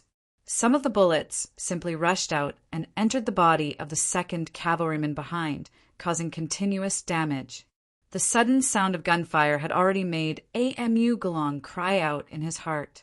However, he didn't know much about the new continuous fire guns, so he thought that the mercenaries opposite him were like the great Ming dynasty's divine arms battalion, and that their guns could only shoot up to 100 meters away. The reason why the enemy opened fire now was just to create a kind of momentum and put a huge psychological pressure on his soldiers. It was precisely because he didn't think much of it that when he heard the gunfire, Amu Gulong immediately shouted to the cavalryman beside him, "Everyone don't panic. Their guns can't shoot that far. They are just trying to scare. Ugh." Before he could finish his sentence, or rather, he was only halfway through when the scene in front of him shocked him. He realized that many of his soldiers had fallen off their horses at this moment. Although some of them didn't fall off their horses, their bodies were already covered in blood, and more blood was flowing out. In the end, they lay on their horses, fainting from excessive blood loss or dying from blood loss. Open fire! Tiger's man was relieved when he saw that the first wave of enemies from afar had suffered countless casualties. At this time, if he led the army to counterattack, victory was already in his grasp. However, since he still had cannons in his hands, he naturally had to make good use of them. The 6th young master had said that wasting resources was an extremely shameful thing.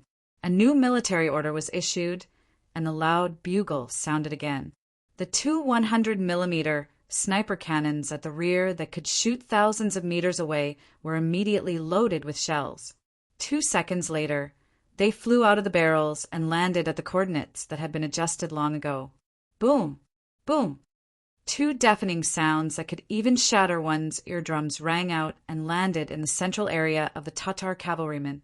Caught off guard, the cavalrymen in that area were blown off their horses, and they were dizzy from the bombardment, especially at the place where the shells landed. A few unlucky cavalrymen didn't even have a corpse left. It was as if they had suddenly disappeared from the world. If the gunshots were just an appetizer that greatly hindered the Tatar cavalrymen's forward momentum, then the sudden appearance of the artillery was like a hammer that heavily smashed people's hearts, causing an unprecedented panic. Blow the bugle call, charge! Seeing that the enemy's formation was in chaos, and many cavalrymen were even circling around in place, not knowing where was safe, Tiger's man knew that the opportunity to launch the attack had come. Immediately he shouted loudly. When the loud bugle call resounded in front of the vast land, countless mercenary cavalrymen began to charge forward. They shouted loudly and released the unhappiness in their hearts just now. They waved their sabers and directly rushed towards the Tatar cavalrymen's formation that was already in chaos. At the rear of the Tatar cavalrymen, the 2 cannons extended in the direction of attack, and the 2 shells landed here, making the cavalrymen who were walking at the back feel the threat. The 2 cannons caused at least 100 casualties. The Tatar cavalrymen had never seen such powerful weapons before, so they scattered and fled. They didn't dare to gather together and slowly advance like before. The rear army was in chaos, and the middle army was also in chaos. This bad sign started to spread to the entire battlefield. Without the support of the middle army and the rear army, Amu Galang, who was in the front army, seemed to have become a lone army. Looking at the less than 500 cavalrymen around him and the countless mercenary cavalrymen rushing toward him, he was like a fugitive who had walked into a dead end. There was no door to heaven. General, what should we do? Seeing that the middle of the army and the front of the army had already lost contact, a guard beside Amu Galang anxiously asked. At this moment, Amu Galang's face revealed a firm expression. He gritted his teeth and made the final decision of his life. Kill with me, fight with them. At this time, Amu Galang made the decision to repay the kindness with his life. Based on the care that the Great Khan had given him in the past, he couldn't choose to surrender to the mercenaries like the others. Since that was the case, he could only fight with his life on the line.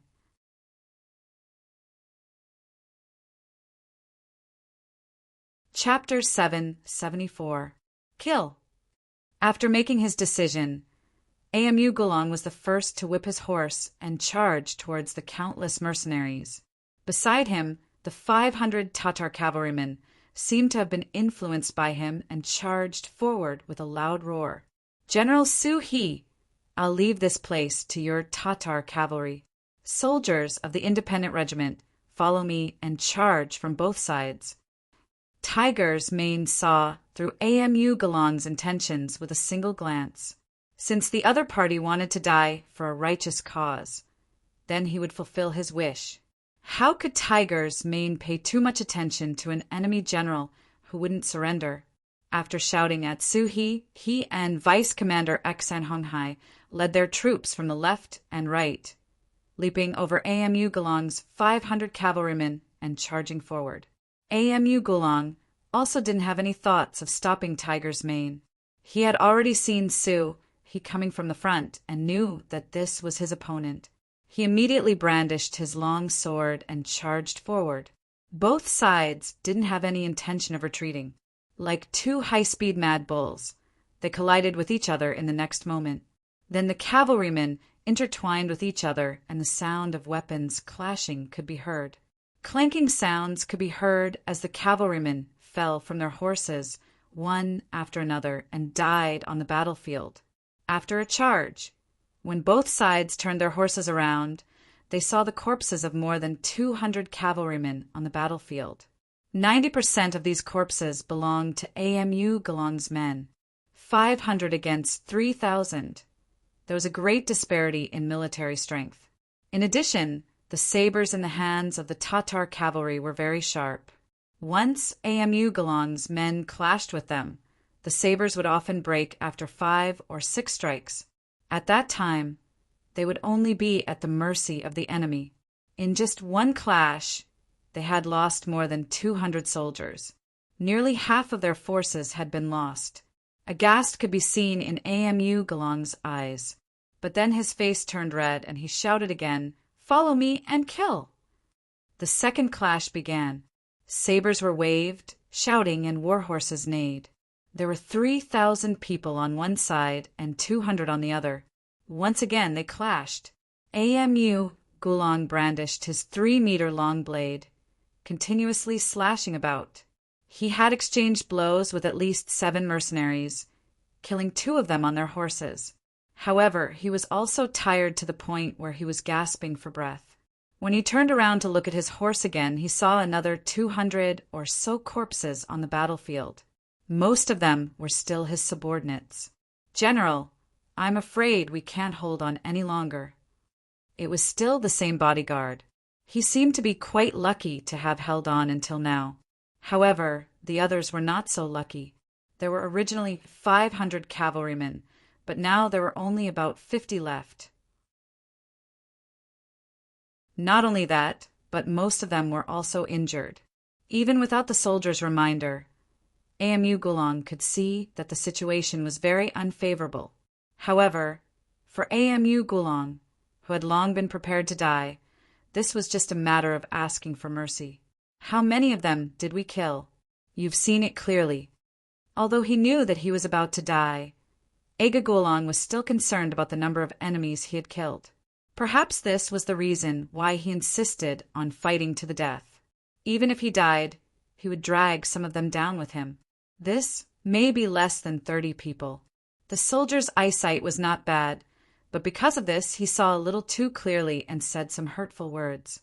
Less than 30 people? Hearing this answer, Amu Gulong's face flashed with a very awkward expression. Of course, this was because his military strength was not as good as the enemy's. However, more than 400 people died, and less than 30 of the enemy's men were killed. This result was still unacceptable to him. He was very sad. Could it be that this was the price he had to pay in exchange for his blood? Were the mercenaries really so powerful? Amu Gulong could be considered a general. At least his will to fight to the death was not something that some people could compare to. The Tatar cavalry he led could also be considered to be good at fighting. However, when faced with the valiant mercenaries, they were at an absolute disadvantage in terms of numbers and weapons. The outcome of this battle was already set in stone. Suhi originally had the talent of a general. Otherwise, Yang Qindong would not have spent so much effort to recruit him. In addition, the Tatar cavalry he led were the most elite forces in Aga Dorji's hands. Recently, they were equipped with the new sabers. It could be said that they were like a tiger that had grown wings. Moreover, during this period of time, they ate well, and the intensity of their training was several times stronger than before. Their strength was also many times stronger than before. Under such conditions, how could they be defeated? Even if nearly 30 people were killed or injured, this was because Amu Gulong and his soldiers were good at martial arts. Otherwise, the price of nearly 30 people would not have been paid. Amu Gulong's heart was sad, but he did not have time to think too much. On the opposite side, Suhi had once again led the army to kill them. As if he knew that Amu Gulong was not willing to die, he did not even have the intention to persuade him. Kill! Although there were only 50 brothers left, Amu Gulong still did not have the intention to retreat. After a loud shout, he once again waved the 3-meter-long saber and rushed forward. This time his target was Suhi. Generals against generals, this was a kind of challenge, but also a kind of determination. It showed that Amu Gulong had given up on the road of survival and was determined to severely injure Suhi before he died. After all, Suhi was Aga Dorji's most trusted general. His status was far higher than Amu Gulong's. Even in terms of personal strength, Suhi was much stronger than Amu Dorji.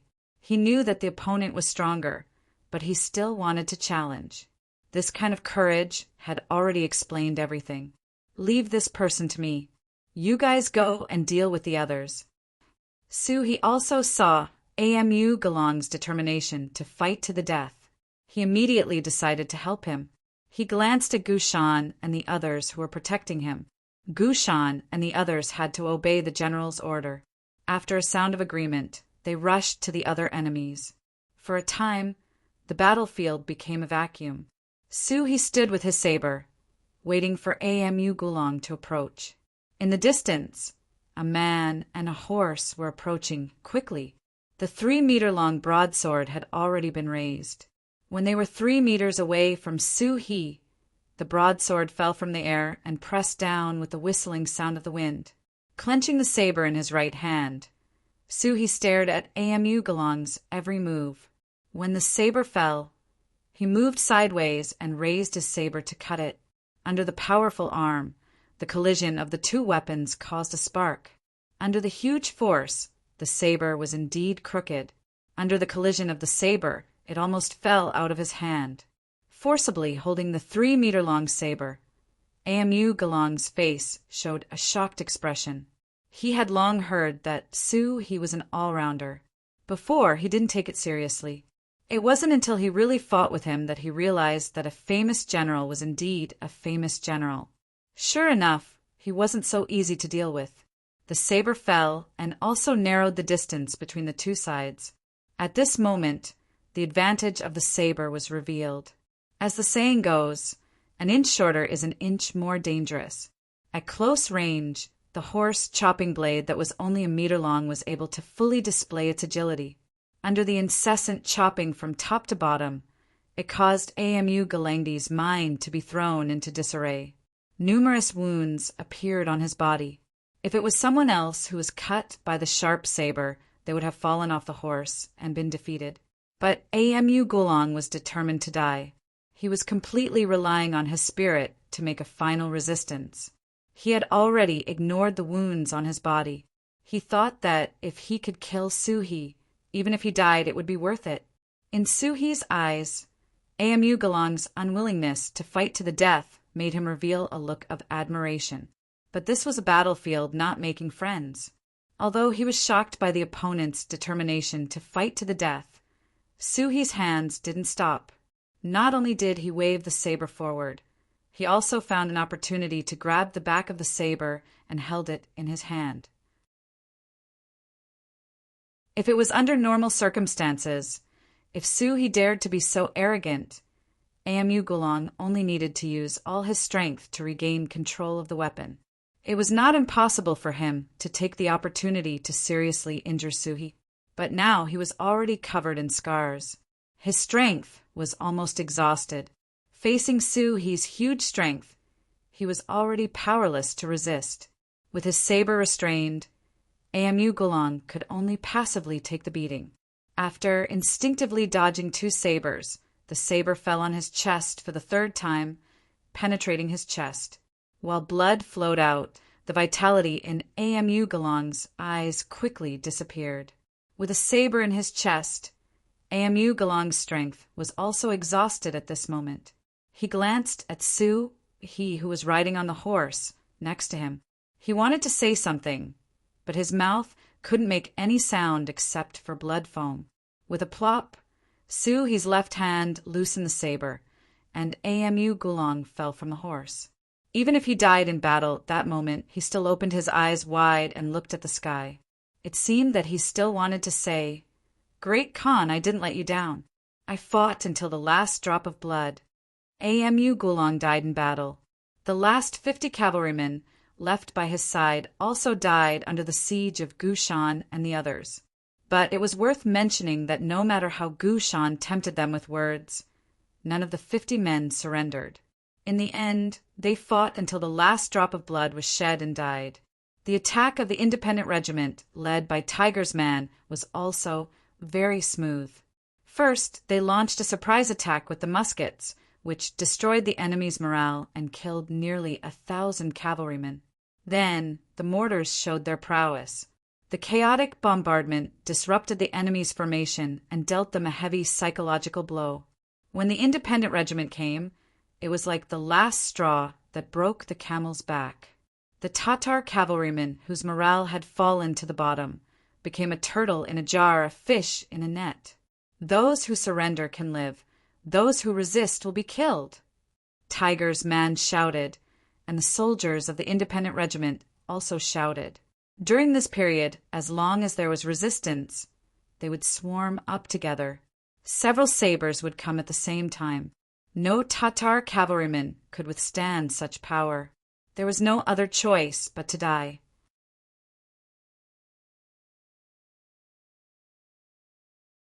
Chapter 7, 75. I surrender. Seeing that the general situation was about to change, not even knowing whether the main general Amu Gulong was alive or dead, facing the impressive momentum of the independent regiment, the Tatar cavalry finally threw down the weapons in their hands, jumped off their war horses, and knelt on the ground. Under the pressure, more and more people chose to surrender. They weren't like Amu Gulong, who had received favors from the Great Khan. They joined the army just to make a living. Besides, didn't they see that there were also Tatar cavalry among the mercenaries? Didn't they also surrender? Since there was a precedent when it came to surrendering, no one seemed to be so resistant. Of the 5,000 Tatar cavalry, 2,000 were killed and 3,000 surrendered. Tiger's man Suhi's troops only lost less than 150 people, not even a tenth of the enemy's. This was definitely a great victory. Come, take the captives away. Watch them carefully, but don't abuse them. Everyone else, push the cannons up and prepare to attack the city. After dealing with the 5,000 enemy cavalry, Tiger's man's gaze fell on the city of Tulu. He had given the young master a military order yesterday, saying that he would definitely take down the city today. He couldn't go back on his word. For others, it was undoubtedly difficult to take down a city in one day, or even impossible. However, for Tiger's man who had cannons and muskets, this was nothing. Below the city walls of Tulu, Shibi saw everything that happened below, especially when he saw Amu Gulong die on the battlefield. His eyes quickly became moist. Speaking of which, Shibi was a chess piece that the Great Khan had placed beside Amu Gulong to monitor him. In other words, from a certain point of view, they weren't trusted. It was just that he could see that Amu Gulong didn't want to believe it. In the end, it was the so-called art of balance, which was why the relationship between the two wasn't very good. But no matter what, they had worked together for a while. Seeing Amu Gulong die in front of him, he more or less felt sad. General Amu Gulong, with your death, my mission is complete. Next, I will do my best to defend the city, but he didn't continue, because he had already made up his mind. But he still wanted to see the true strength of the mercenaries. He looked at the Tatar soldiers on the city walls and shouted, "Everyone prepare your bows and arrows. Once the enemy gets close to the city, shoot them back." Using bows and arrows to defend a city was the most commonly used method of defending a city.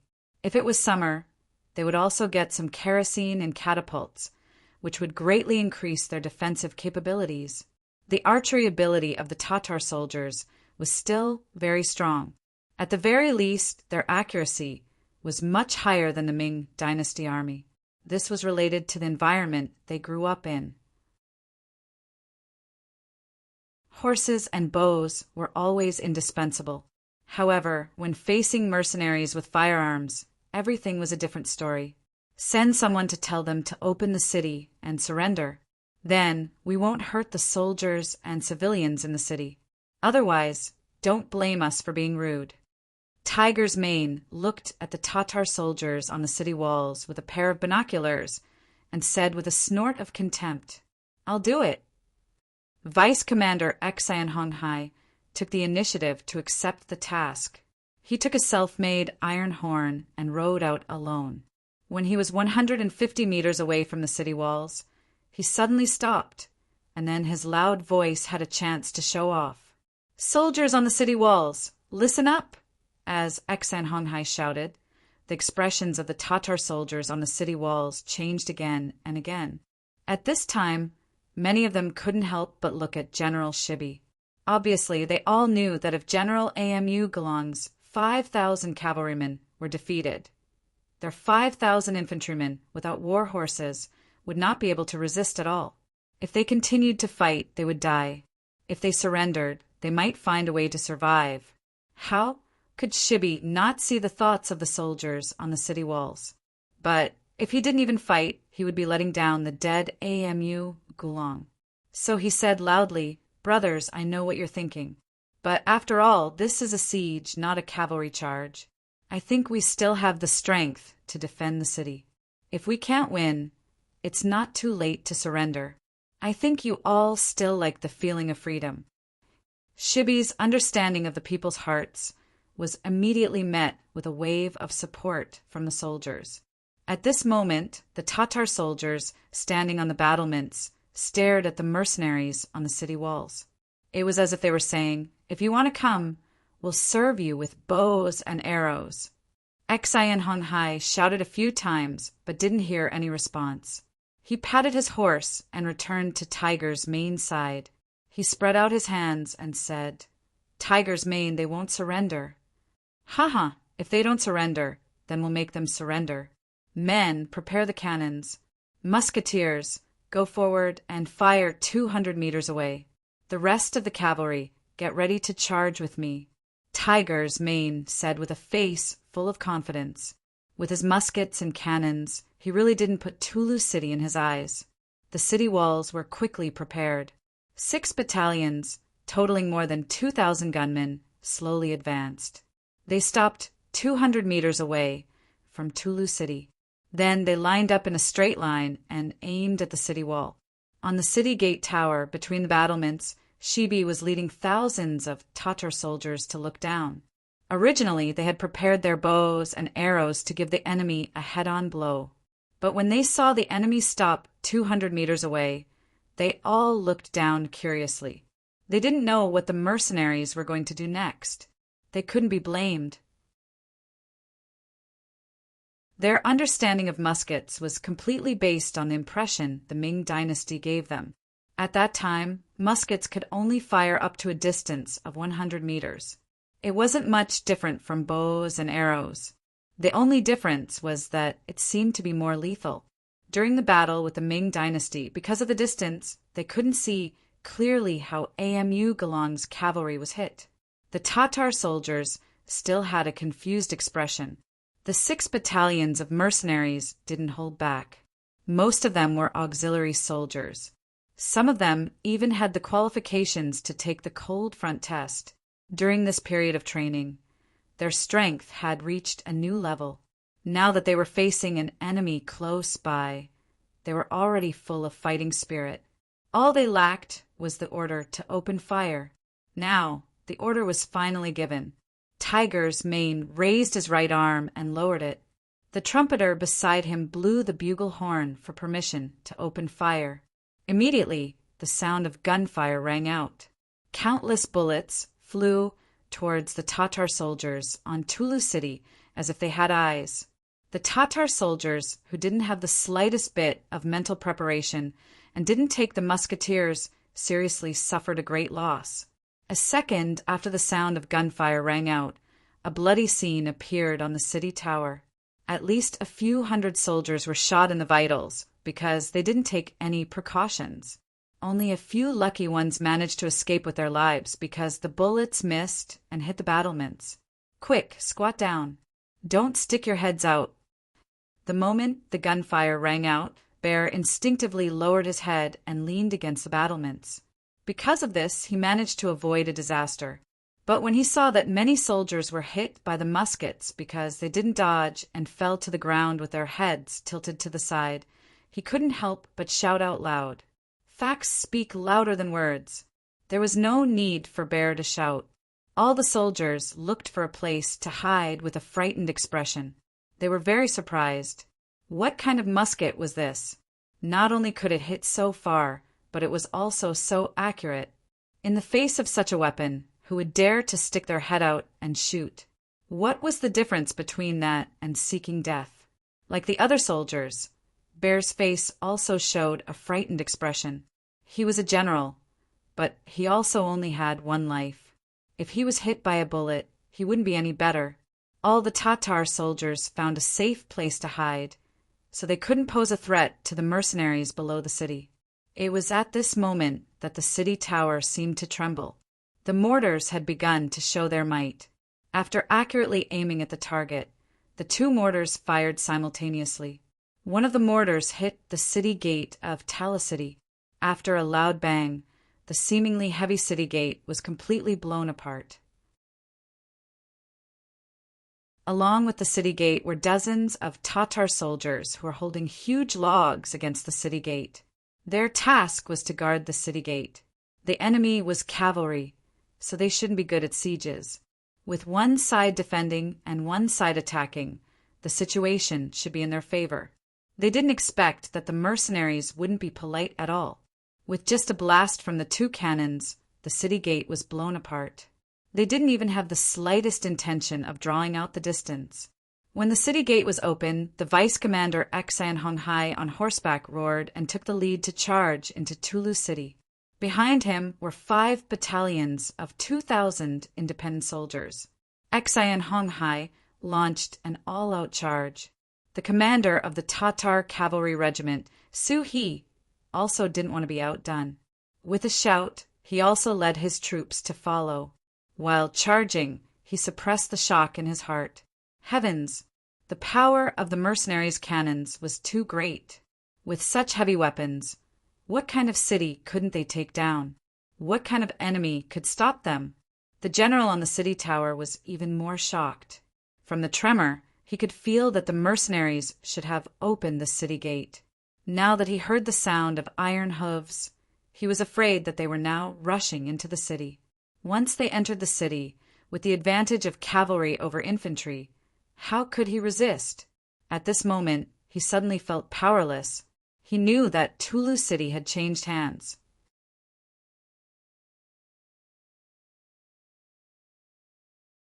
Chapter 776. General, the cavalry used the cannons to blast open the city gates. They are now charging into the city. Our soldiers can't stop them at all. A Chiliarch frantically crawled over to Shibi, who was still hiding behind battlement, and spoke with an urgent expression. Can't stop them. Shibi seemed to be talking to himself. Yes, we can't stop them. Many of the soldiers below the city had already surrendered. Actually, we can't blame them. The difference in strength between the two sides is too great. Plus, our brothers haven't had a full meal for a long time. We even killed more than half of our war horses. We don't have enough strength to continue fighting with them. The Chiliarch explained to the soldiers below. After Tuachuo Buhua was ambushed by Yes Hen and his brother Agar Dorj, he retreated under the protection of his loyal general. From that moment on, the 10,000 Tatar soldiers guarding the city of Tulu no longer had any supplies. As a rootless tree, in order to save themselves, they first launched an attack on the northern Ming territory by raiding grain and grass. However, not only did they not manage to steal much, they were also surrounded by the cavalry sent out by the northern Ming's Wan Quan department. If it weren't for the Tatar cavalry's bravery, they would have suffered a great loss. Since Bai Ming's side didn't gain any benefits, they could only target the grasslands and rob some of the herdsmen. However, this kind of behavior quickly forced the people of the grassland nearby to flee even further away. When the food in the city became less and less, AMU Gulong had no choice but to order the slaughter of the horses.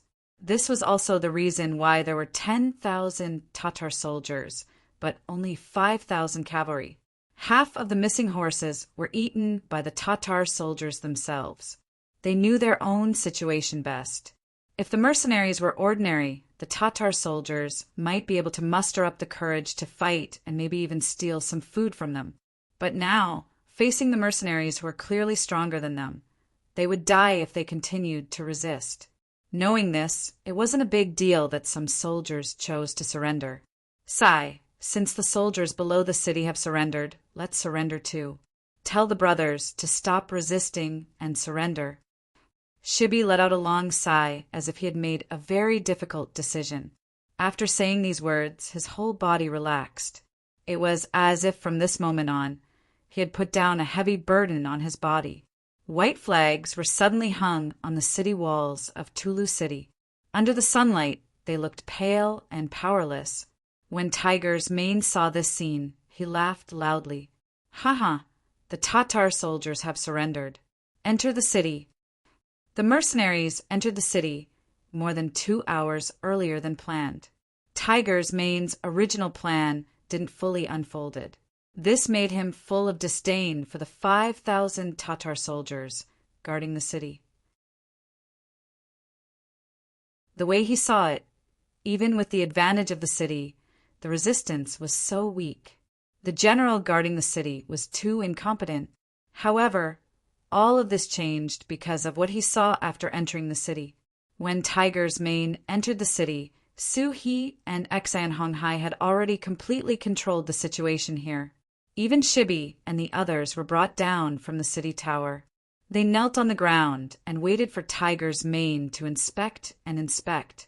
Riding a tall horse into the city, Tiger's Mane originally wanted to ridicule the enemy's general and suppress the enemy's morale. But when his eyes fell on Shibi and the soldiers beside him, he was surprised to find that they didn't look like an army. They didn't look like the valiant and mighty grassland warriors at all. Each of them looked sallow and emaciated. Their clothes looked so big on their bodies. They looked like children wearing an adult's robe. It was so inappropriate. Of course, the Tatar soldiers weren't so poor that they didn't even have clothes to wear.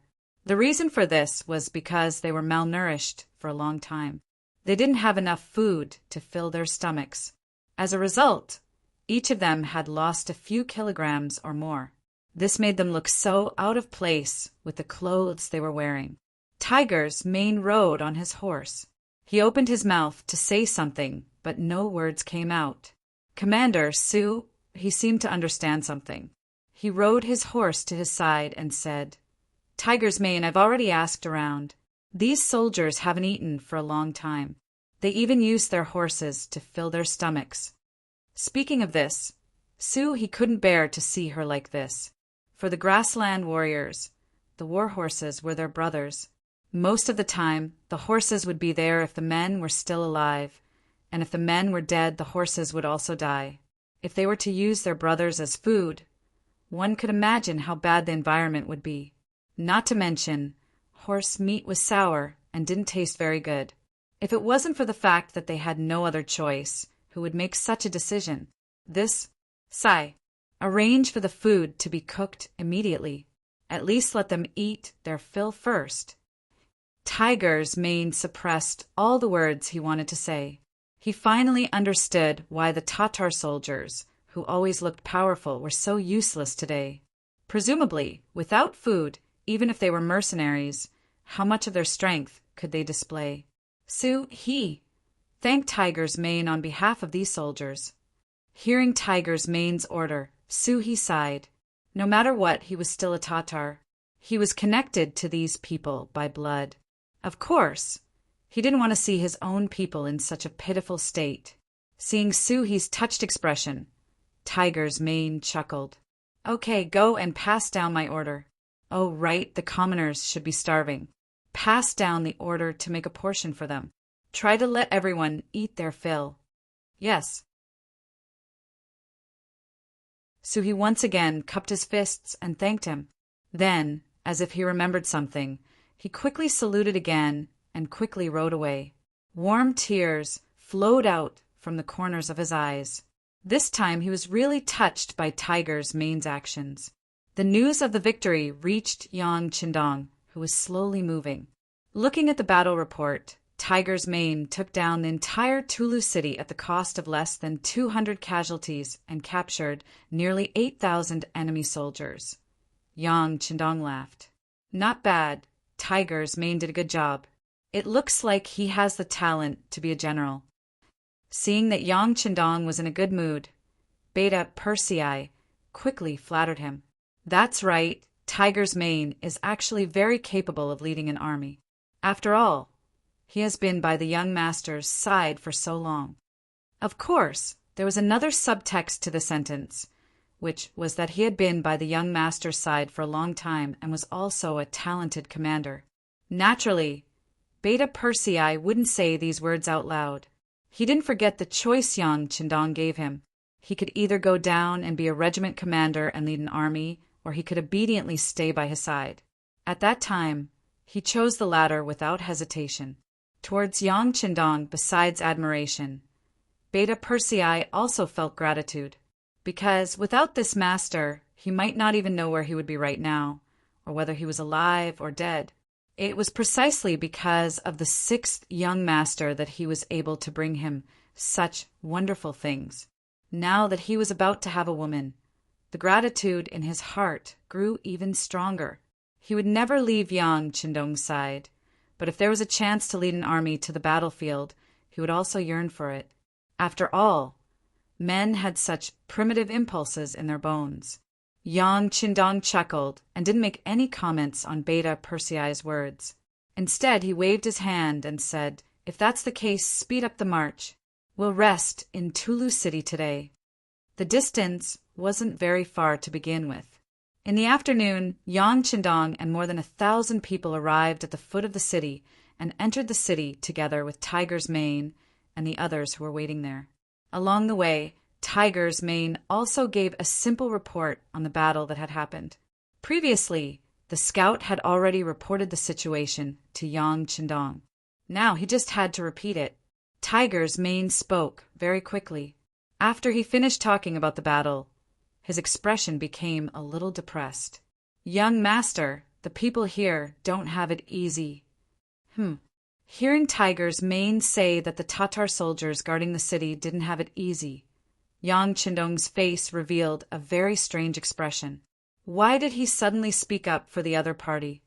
"Young master, the situation is like this." With a serious face, Ming recounted everything he had seen after entering the city, as well as everything he had learned about the situation. When he said that the Tatar soldiers in the city hadn't eaten a full meal for a long time, and that they had to kill war horses to satisfy their hunger, and that some of the people in the city had to trade their children for food in order to survive, Tiger's Mane clenched his teeth and clenched his right hand tightly. He had a very pained expression on his face. Yang Qindong's face darkened when he heard the words, "trade their children for food." Of course, he knew what this meant. Although he had been in this world for a few years and had seen many poor people, when he heard these words, he was still very moved. In his mind, he could even imagine what kind of situation the people had to be in to do such a thing. It must be quite a lot of helplessness, right? Presumably, the parents who did this would feel guilty for the rest of their lives, right? "Young master, I have already given the order to take out our rations and let the surrendered soldiers and the people have a full meal first. Please don't punish us." Tiger's Mane's voice sounded again, but when he said this, he already looked like he was asking for forgiveness. Speaking of which, it was reasonable to distribute the military rations to the surrendered soldiers. After all, these people might become his comrades in the future. However, distributing the rations to the people, even some women, children, and the elderly, was not something that Tiger's Mane could casually decide. Most of these people didn't have the strength to truss a chicken, so even if they had it in their hands, it wouldn't be very useful. Although the mercenaries already had 2,000 mu of greenhouses in the first city, which could solve a part of the food problem, most of the food still had to be transported by sea from Red Nest City. The manpower and material resources required were too large. Now that the military rations were distributed like this, Tiger's Mane should ask for forgiveness.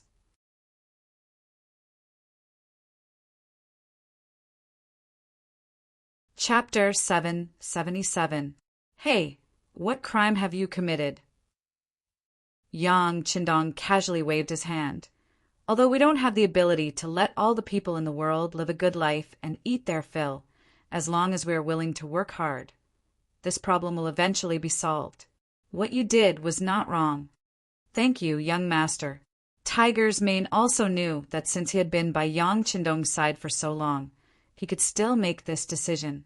Even if he was wrong, he would not be punished too much. However, he also had to show the appropriate attitude, because from a certain point of view he was a servant and Yang Qindong was the master. Yes, not only did you not do anything wrong, but you also contributed greatly to being able to take down Tulu City at such a small price. Actually, with the current strength of the independent regiment, you already have the conditions to become a division. How about this? I will now order you to be the division commander of the independent regiment.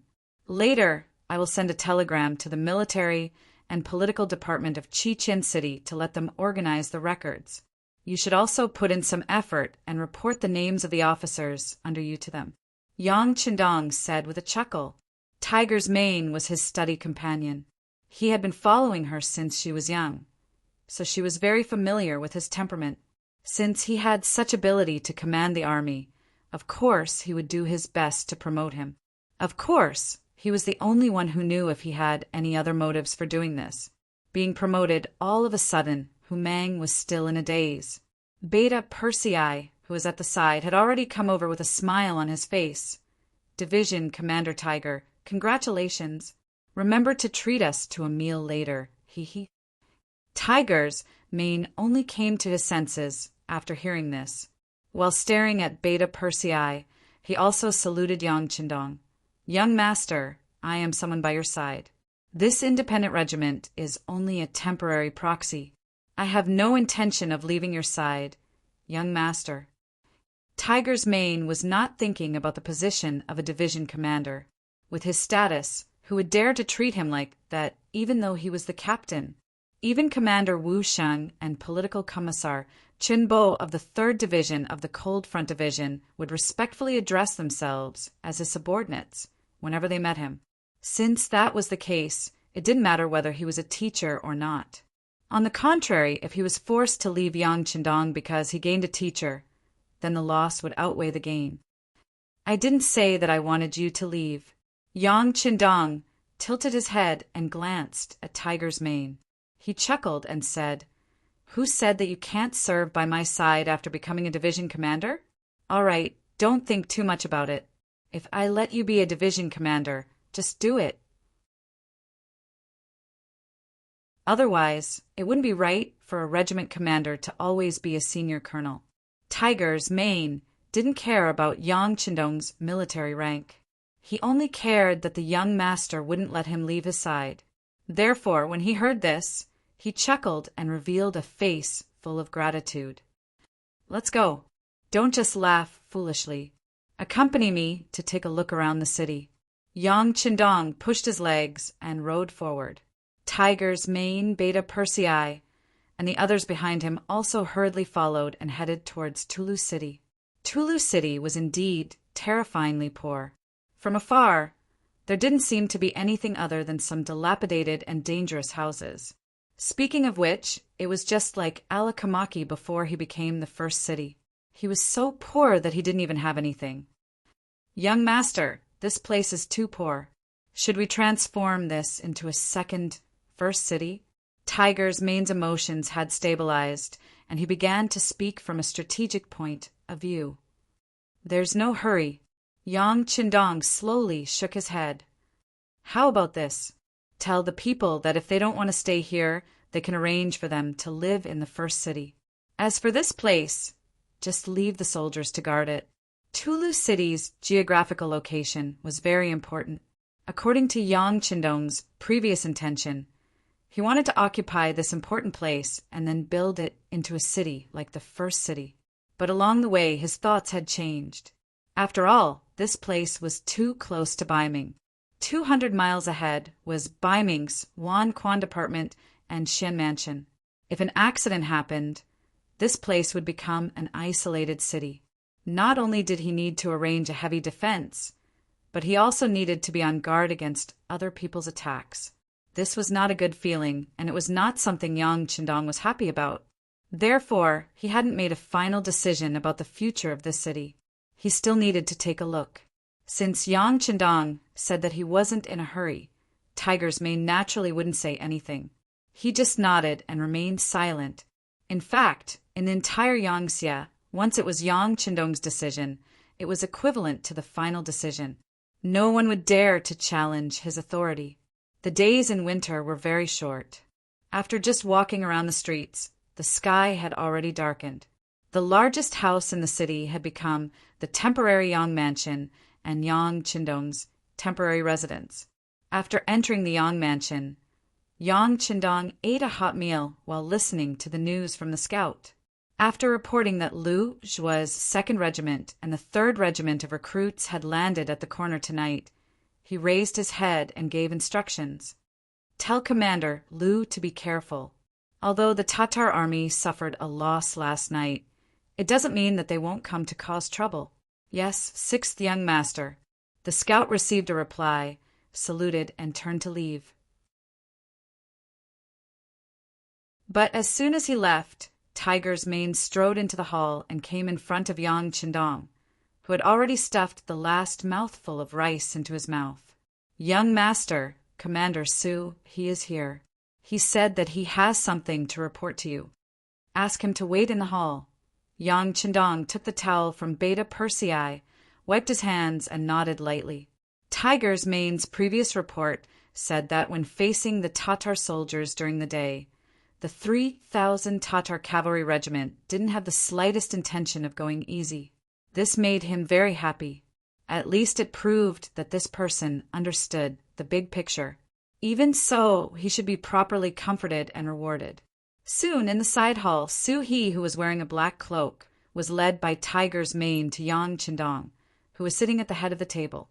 He immediately saluted and said respectfully, "Commander of the Tatar cavalry regiment, Su He, reporting to the 6th young master." Su He, your Tatar cavalry regiment performed well today. I have already passed down the order. Each soldier will record a military merit once. Those who killed the enemy will be rewarded accordingly. As the commander of the regiment, you have contributed the most. You will be rewarded with an additional 1,000 taels of silver, a pack of cigarettes, and 10 jars of good wine. Seeing the energetic Su He, Yang Qindong nodded in satisfaction. Thinking back, he had spent some effort and even risked entering the camp to persuade the other party to work for him. Now, it seemed that everything was worth it. Thank you, 6th young master, for the reward. Su, he saluted to show his gratitude. This made Tiger's Mane smile. However, this smile quickly changed because of Su He's next words. 6th young master, Su He does not dare to ask for a reward. If possible, these rewards can be returned. Su He has other requests. I hope that the 6th young master can fulfill my request. Tiger's Mane's expression changed. He actually dared to reject the 6th young master's reward. Wasn't this the same as slapping his face in front of everyone? In a fit of anger, he shouted at Su He, "What are you talking about? Don't forget your identity." Sigh. On the other hand, Yang Qindong, who was sitting at the head of the table, had a natural expression on his face. He did not show the slightest bit of unhappiness because of the other party's rejection of the reward. Instead, he asked with interest, "If you don't want the reward, then what do you want?" Su He's face was also red. Perhaps it was because of Tiger's Mane's reprimand, or perhaps it was because of Yang Qindong's smile. His heart could not help but beat like a drum. What kind of person was Yang Qindong? Although Su He did not have a complete understanding of him, the great Ming's Duke of Loyalty and Courage, the God of War, and the messenger of longevity heaven that the common people spoke of. Any one of these names alone had an illustrious reputation. Once such a person made a decision, how could he change his mind easily? Since he rejected the reward, the other party should be angry. However, this smile on his face made him even more puzzled. In fact, no one knew Yang Qindong's true identity. Even more so, they did not know that Yang Qindong did not attach much importance to some of the rules of the present age. Just like how he said before that there was no need to kneel when seeing him, all the soldiers who had undergone training were now used to this tradition. Perhaps in other people's eyes, rejecting a reward was a big deal. It was equivalent to rejecting the other party's good intentions. To put it more seriously, it was a slap in the face. If it was bestowed by the emperor, no matter if it was a gift or a marriage. If someone dared to reject it, it was equivalent to defying the imperial edict. That person's entire family would be beheaded. However, in Yang Qindong's eyes, he did not care about this at all. I gave you something to show that I think highly of you and reward you. If you don't want it, then I'll just take it back. This is not a big deal. This was Yang Qindong's true thought. He did not know this, which was why Tiger Mane was angry and why Suhi was so nervous. However, now that Yang Qindong had asked what he wanted, he had to say it even if his next words would anger the other party. Wasn't this the reason why Suhi had taken the initiative to come here? With a plop, Suhi did not salute but knelt on the ground. This action already showed his determination, and also seemed to indicate that what he was going to say next would not be so pleasant to hear. By the side, Hu Mang's expression changed as well. Instead of the military salute, she knelt down. What did Suhi want? Even Beta Persei, who was standing beside Yang Qindong, stared with a pair of tiger eyes. His whole body could not help but tense up. He was only waiting for the young master's next order to teach this Suhi a lesson. He would make him suffer and teach him a lesson. Yang Qindong's expression did not change at all when he knelt. He only narrowed his eyes for a moment. Then he smiled gently and waited quietly. He was also very curious about what Suhi was going to say.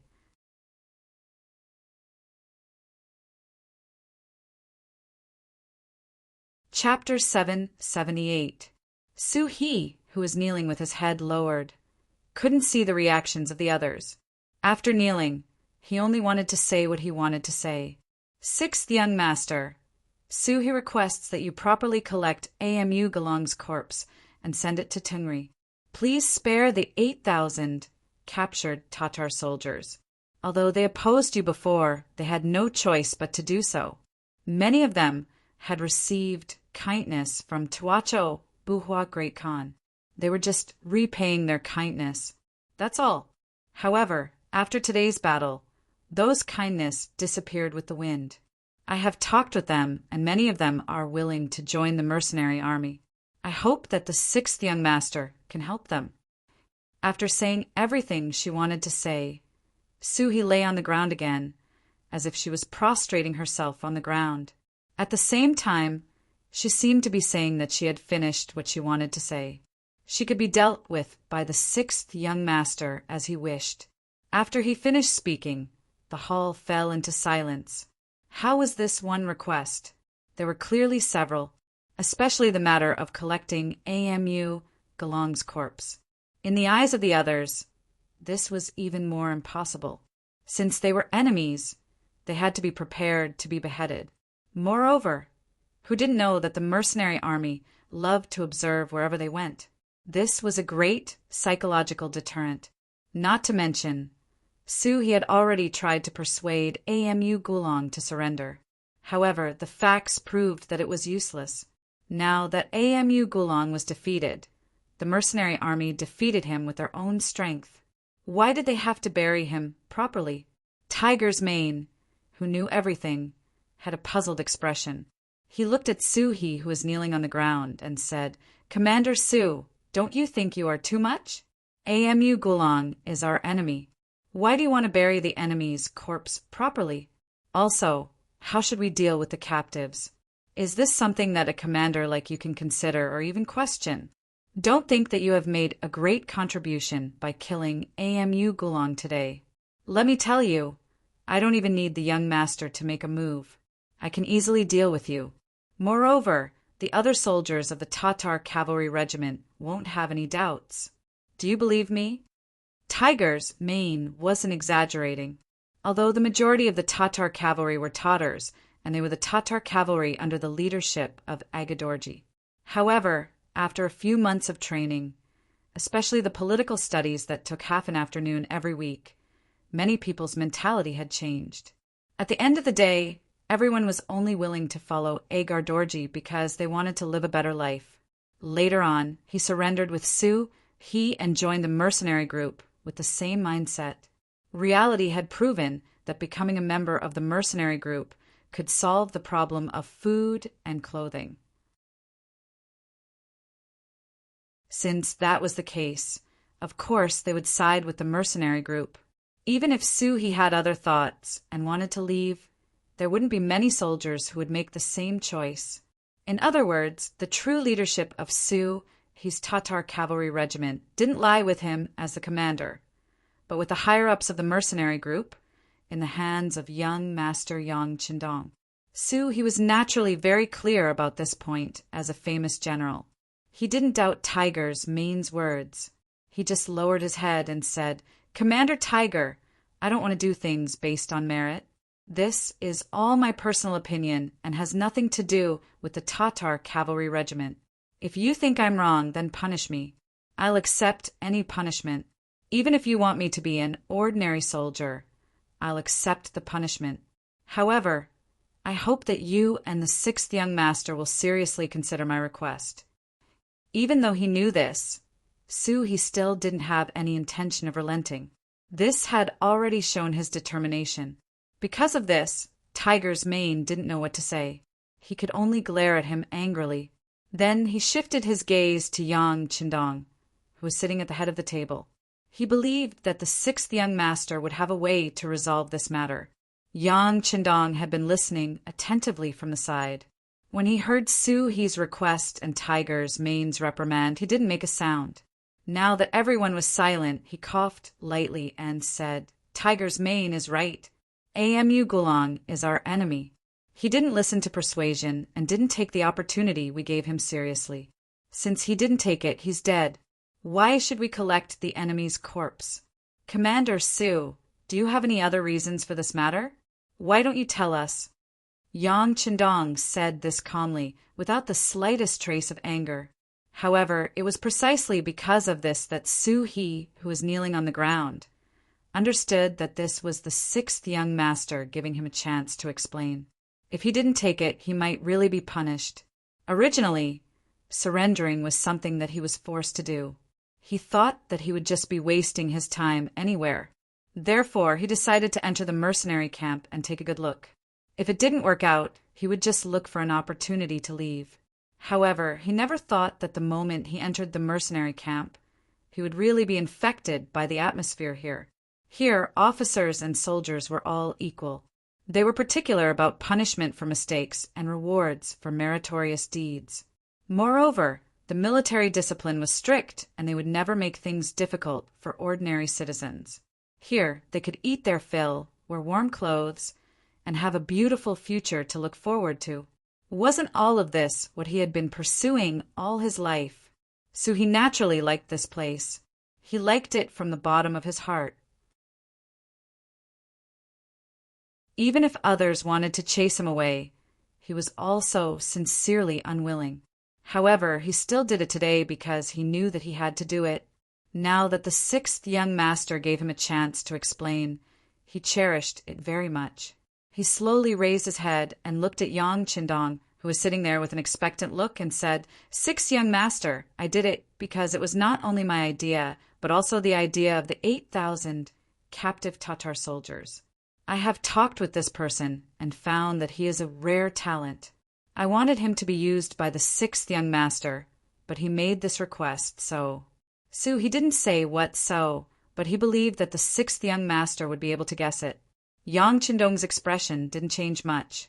When he knelt down and said the request, he already guessed something, and He's answer was no different from his guess.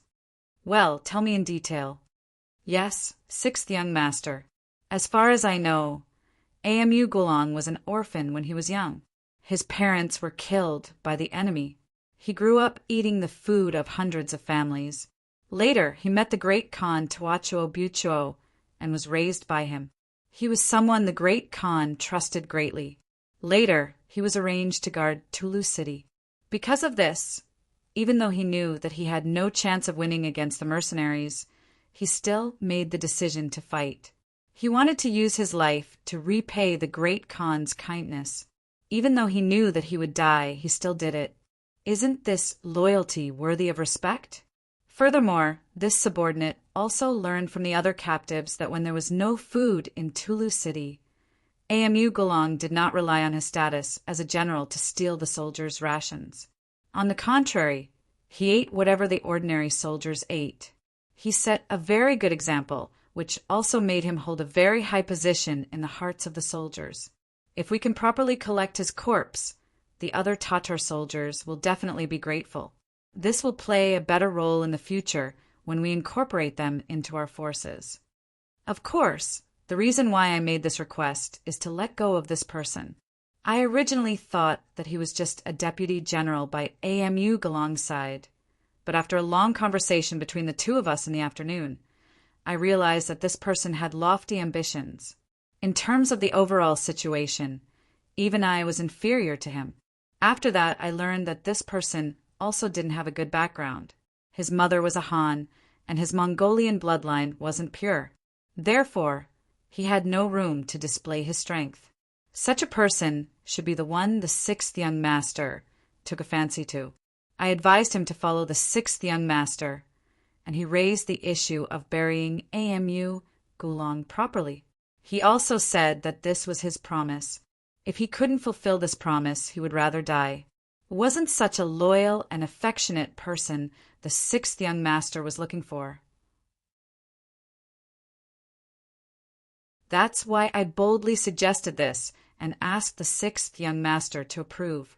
After finally saying all the reasons, he once again placed his head on the ground, looking like he was at his disposal.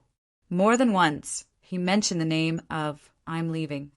Even Yang Qindong was curious. He was very clear about He's ability. He was already a rare warlord, and the person he admired must be outstanding. Beta Persei, go and bring that person called I'm leaving. Seeing is better than hearing 100 times. Since he described this person so well, Yang Qindong wanted to see if it was true or not. Beta Persei agreed and walked out. Not long after, he walked into the hall with a man with a thin face and big eyes. As soon as he entered, Beta Persei shouted in a loud voice, "This is the sixth young master, the god of war in your mouth. Kneel down. Greetings to the great Ming's Duke of Loyalty." After Beta Persei said these words, the I'm leaving had already obediently knelt down. On the contrary, Beta Persei, who was prepared to help the I'm leaving, was stunned. He could only sigh in his heart, "At least you know what's good for you." He stood at the side and stared at him to prevent him from doing anything that would be detrimental to the young master. Yang Qindong did not pay attention to these small movements. Instead, his gaze fell on the extremely thin I'm leaving. Rather than saying he was thin, it was better to describe him as thin as a match. It was only because his bones were wide that he did not give others the impression that he was very thin. Just like his big eyes, they might not have been that big originally. It was only because his face was too thin that it made his eyes look big. You're tuning in to the Thunder Spear YouTube channel. Don't forget to subscribe and join us on this journey to catch the most captivating stories.